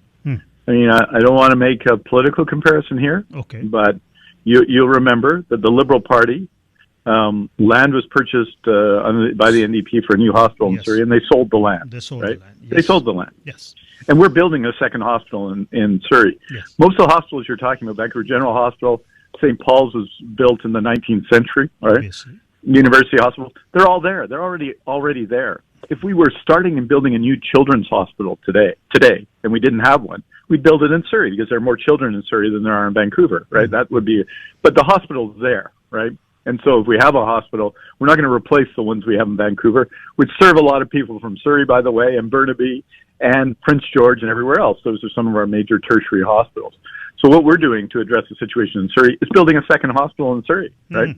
And you can't end adding to Langley and adding to Peace Arch and adding to the other services we have in the community. And I think that's what you can do. Like, there was one hospital in Surrey. When I became Minister of Health, there's going to be 2. And that's how you start. You can't get to 3 before you get to 2. And I think there should be more training and more memos to our nearest hospitals, say Delta, P-Search, Langley, by law they can't say no to any Surrey patient, but there should be more done. Their attitude when they see the address, even they don't say anything, we don't feel good to sitting in P-Search and waiting while someone from White Rock is waiting behind me. So is there any memos or trainings for those hospitals that someone from Surrey can come? Yeah. P-Search is a smaller hospital, of course, but the majority of patients at P-Search Hospital are from Surrey. Majority of patients. Yes. Not a majority in Langley Memorial aren't from Surrey, but a very large minority are from Surrey because of its geographic location. For many people, like from Cloverdale and other places, before we build that hospital, their closest hospital is Langley Memorial. So I don't think there's too much differentiation, actually, and that's the idea. And Delta Hospital, of course, serves a lot of people in West Surrey as well. And you see those in the numbers. And what I'll try and do, Harjit, I'm going to ask my team to send to you the percentage of patients that go to different hospitals from different communities. You'll be surprised how many patients from Surrey go to St. Paul. Obviously. One of the reasons that we're building another cancer center, we have cancer patients at Surrey Memorial. We're doing a new cancer patient and the new hospital in Cloverdale, is that a lot of cancer patients in Surrey end up going to Vancouver, the Vancouver cancer centers and so on, that this is a growing area of need. Yes. And as the population ages in Surrey, the number of people with age-related cancer will increase. It just will, right, as the population gets older. And so we need to address that. And we're planning for that right now. That's the major increases aren't going to happen until the 2030s. It takes a long time to build a hospital, as we know. Yes. And so we got to start that work now, and that's what we're trying to do. But I hear you, and what I'll try and do is share, because I think your listeners would be interested, how many people, what percentage of people go to various hospitals from different communities, because that'd be useful in that thing. And I can tell you that when you live near P-Search Hospital, the job is to serve the whole community. It's not a community hospital, just like when there's serious illness, right? Many people who are in White Rock come to Surrey Memorial Hospital because it's the major hospital, right? Obviously, we South Surrey said all citizens, they go there. So in order about specifically for nurses, so if you want to refresh it, someone is getting in the system from today onwards, what will be the relaxations? So starting in May, the changes are made in the application and the assessment procedures for international education nurses. The scholarships are starting this year, so they're happening this year, and then nurse navigator positions are being put in place. So all of this is happening right now, and it's very exciting. Okay. Mr. Dix, thank you for your time. I'm looking forward someday you come to our studio. I can't wait. It'll be fun. Okay. Thank you. I'm not going to wait till my birthday next year, though. I'll do it before my birthday next year. Sure. Very best wishes for your good health. You are serving all of us British Columbians, and I always admire you. You played very key role in NDP and for British Columbians, and my very best wishes for your birthday. Thank you so much. Take care. Thank you. Bye-bye. ਏਡੀਅਨ ਡਿਕਸ ਗੱਲਬਾਤ ਕਰ ਰਹੇ ਸੀ। ਉਹਨਾਂ ਨੇ nurses ਦੇ ਬਾਰੇ ਮਈ ਦੇ ਵਿੱਚੋਂ ਕੁਛ ਰਿਲੈਕਸੇਸ਼ਨ ਸ਼ੁਰੂ ਕੀਤੀਆਂ ਨੇ, ਜਿਹੜੇ ਕਾਊਂਟਰ ਪਾਰਟਸ ਨੇ specifically British Columbia College of nurses and midwives, ਅਤੇ ਉਹਦੇ ਬਾਅਦ nursing community assessment services, mental health ਮੈਚਿਸ BC। ਉਹਨਾਂ ਨੇ ਜਿਹੜਾ ਇੰਟਰਨੈਸ਼ਨਲ ਐਜੂਕੇਟਡ ਨਰਸਿਸ ਨੇ ਉਹਨਾਂ ਨੂੰ 1500 ਦੇ ਕਰੀਬ ਪਹਿਲੇ ਸਾਲ ਅਗਲੇ ਸਾਲ ਦੇ ਵਿੱਚ ਐਨਰੋਲ ਕਰਨ ਦੀ ਗੱਲ ਕੀਤੀ ਆ। ਜਿਹੜੀਆਂ ਸਾਡੀਆਂ ਬੀਬੀਆਂ ਨਰਸਿੰਗ ਕਰਕੇ ਆਈਆਂ, ਬਹੁਤ ਵਿਆਹ ਮੁੰਡੇ ਕਰਾ ਰਹੇ ਨੇ ਜਿਹੜੀਆਂ ਨਰਸਿਸ ਨਾਲ ਕਰਾ ਰਹੇ ਨੇ। ਸੋ ਉਹਨਾਂ ਨੂੰ ਛੇਤੀ ਇਹਦੇ 'ਚ ਕੰਮ ਮਿਲੇਗਾ। ਮਈ ਦੇ ਤੋਂ ਇਹਦੇ ਚ ਚੇਂਜਸ ਹੋ ਰਹੀਆਂ ਨੇ। 9 ਮਿਲੀਅਨ ਦੇ ਕਰੀਬ ਜਿਹੜੀਆਂ ਫੀਸਿਸ ਦੇ ਵਿੱਚ ਅਸੈਸਮੈਂਟ ਫੀਸ ਦੇ ਵਿੱਚ ਕੁਛ BC ਗਵਰਨਮੈਂਟ ਹਿੱਸਾ ਪਾ ਰਹੀ ਹੈ। ਅਤੇ ਪਹਿਲੇ ਸਾਲ ਗੱਲ ਉਹਨਾਂ ਨਾਲ ਮੈਂ ਡਾਕਟਰਾਂ ਦੀ ਵੀ ਕੀਤੀ। ਬਹੁਤ ਆਪਾਂ ਸ਼ੋਅ ਹੁਣ ਤੱਕ ਸਕੈਜ਼ਮਾਂ ਦੇ ਜਿਹੜੀ ਸੁਸਾਇਟੀ ਆਫ ਕਨੇਡੀਅਨਸ ਨੇ ਜਿਹੜੇ ਬਾਹਰ ਪੜ੍ਹ ਕੇ ਆਏ ਨੇ ਉਹਨਾਂ ਦੇ ਬਾਰੇ ਸੁਕੈਜ਼ਮਾ ਜੇ ਤੁਸੀਂ ਜਾਓ ਨਾ, ਬਹੁਤ ਉਹਨਾਂ ਨੇ ਅੰਕੜੇ ਦਿੱਤੇ ਹੋਏ ਨੇ ਸੁਕੈਜ਼ਮਾ ਅਤੇ Society of Canadian studying medicine abroad. ਇਹਦੇ 'ਤੇ ਮੈਂ ਹੋਰ ਗੱਲ ਕਰਨੀ ਚਾਹੁੰਦਾ ਵੀ ਕਿਉਂ 31-3200 ਰੈਜ਼ੀਡੈਂਸੀ ਦੀਆਂ ਪੋਜੀਸ਼ਨ ਦੇ ਵਿੱਚ 300 ਉਹਨਾਂ ਨੂੰ ਦਿੱਤੀਆਂ ਜਾਂਦੀਆਂ। ਡਾਕਟਰਾਂ ਦੀ ਬਹੁਤ ਘਾਟ ਹੈ। ਉਹਨਾਂ ਨੂੰ ਇਹ ਵੀ ਕਿਹਾ ਗਿਆ ਵੀ ਜਾਨੂੰ ਤੁਸੀਂ ਦੂਜਾ ਹਸਪਤਾਲ ਬਿਲਡ ਕਰਨਾ 10 ਲੱਖ ਸਾਡੀ ਕਮਿਊਨਿਟੀ ਹੋ ਜਾਣੀ ਹੈ, ਪਰ ਇਹ ਵੀ ਉਹਨਾਂ ਨੂੰ ਕਿਹਾ ਵੀ ਨਾਲ ਦੇ ਸ਼ਹਿਰਾਂ ਦੇ ਹਸਪਤਾਲ ਵਾਲਿਆਂ ਨੂੰ ਹੋਰ ਟ੍ਰੇਨਿੰਗ ਦਿਓ। ਸਾਨੂੰ ਪਤਾ ਉਹ ਨਾ ਤਾਂ ਕਰ ਨਹੀਂ ਸਕਦੇ, ਸਾਡਾ ਹੱਕ ਹੈ, ਪਰ ਚਿਹਰਾ ਮੋਹਰਾ ਕਈ ਵਾਰ ਦੱਸਦਾ ਵੀ ਅੱਛਾ ਤੁਸੀਂ ਸਰੀ ਤੋਂ। ਅਸੀਂ ਵੀ ਨਹੀਂ ਚਾਹੁੰਦੇ ਵੀ ਉਹ ਸ਼ਹਿਰ ਦਾ ਵਸਿੰਦਾ ਸਾਡੇ ਪਿੱਛੇ ਬੈਠਾ ਹੋਵੇ। ਸੋ ਇਹਦੇ ਲਈ ਉਹ ਕਹਿੰਦੇ ਵੀ ਓਬਵੀਅਸਲੀ ਨਵਾਂ ਕੋਈ ਹਸਪਤਾਲ ਵੈਨਕੂਵਰ 'ਚ ਬਣਿਆ ਨਹੀਂ। ਪਹਿਲਾਂ ਵੈਨਕੂਵਰ ਮੇਜਰ ਸੈਂਟਰ ਸੀ, ਉਹਦੇ 'ਚ ਸੇਂਟ ਪੌਲ ਬਣ ਗਿਆ, VGH ਬਣ ਗਿਆ, ਹੁਣ UBC ਬਣ ਗਿਆ, ਬੱਚਿਆਂ ਦਾ ਬਣ ਗਿਆ, ਇਸਤਰੀਆਂ ਦਾ ਬਣ ਗਿਆ, ਅਤੇ ਉਹ ਸਾਨੂੰ ਰੋਕਦੇ ਨਹੀਂ, ਸਾਡੇ ਜਵਾਕ ਜਾਂਦੇ ਆ ਉੱਥੇ। ਪਰ ਸਰੀ ਦੇ ਵਿੱਚ ਹਸਪਤਾਲ ਜਾਨੂੰ ਇਹ ਬਣਨਾ, ਹੁਣ ਦੂਸਰੇ ਹਸਪਤਾਲ ਦੀ ਜ਼ਮੀਨ ਇਹਨਾਂ ਨੂੰ ਵੇਖਣੀ ਚਾਹੀਦੀ। ਇਹ ਡਿਜ਼ਾਸਟਰ ਹੋਣਾ ਸ਼ਹਿਰ ਦੇ ਵਿੱਚ, ਸਾਡਾ ਰਹਿਣਾ ਸਹਿਣਾ ਖਰਾਬ ਹੋ ਰਿਹਾ। ਸੜਕਾਂ ਦਾ ਹਾਲ ਵੇਖੋ, ਅਸੀਂ ਨਾ ਇਉਂ ਲੱਗਦਾ ਵੀ ਗੈਟੋ ਬਣ ਰਿਹਾ ਸਰੀ। ਸੜਕਾਂ ਵੇਖੋ, ਅੰਦਰ ਬੁਲੇਵਰਡ 'ਚ ਗੱਡੀਆਂ ਪਾ ਕੇ ਦੇਖੋ, ਖੜਨ ਨੂੰ ਜਗ੍ਹਾ ਹੈ ਨਹੀਂ, ਗੱਡੀ ਨਹੀਂ ਲੰਘਦੀ। ਤੁਸੀਂ ਇਹ ਸੀਰੀਅਸ ਡਿਸਕਸ਼ਨ ਹੋਣੀ ਆ ਆਉਣ ਵਾਲੇ 5-4 ਮਹੀਨੇ। ਜਿਨ੍ਹਾਂ ਨੇ ਖੜਨਾ ਉਹਨਾਂ ਨੂੰ ਇਹ ਸਵਾਲ ਪੁੱਛੇ ਜਾਣੇ ਨੇ, ਉਹਨਾਂ ਨੇ ਕੀਤਾ ਕੀ, ਇਹਦੀ ਗੱਲ ਨਹੀਂ ਹੈ। ਗਾਂ ਕੀ ਕਰਨਾ ਇਹਦੀ ਗੱਲ ਚੱਲਣੀ ਹੈ। ਕੱਲ੍ਹ ਨੂੰ ਮੁੜਦੇ ਹਾਂ ਜੀ 9 ਵਜੇ। ਰੱਬ ਰਾਖਾ।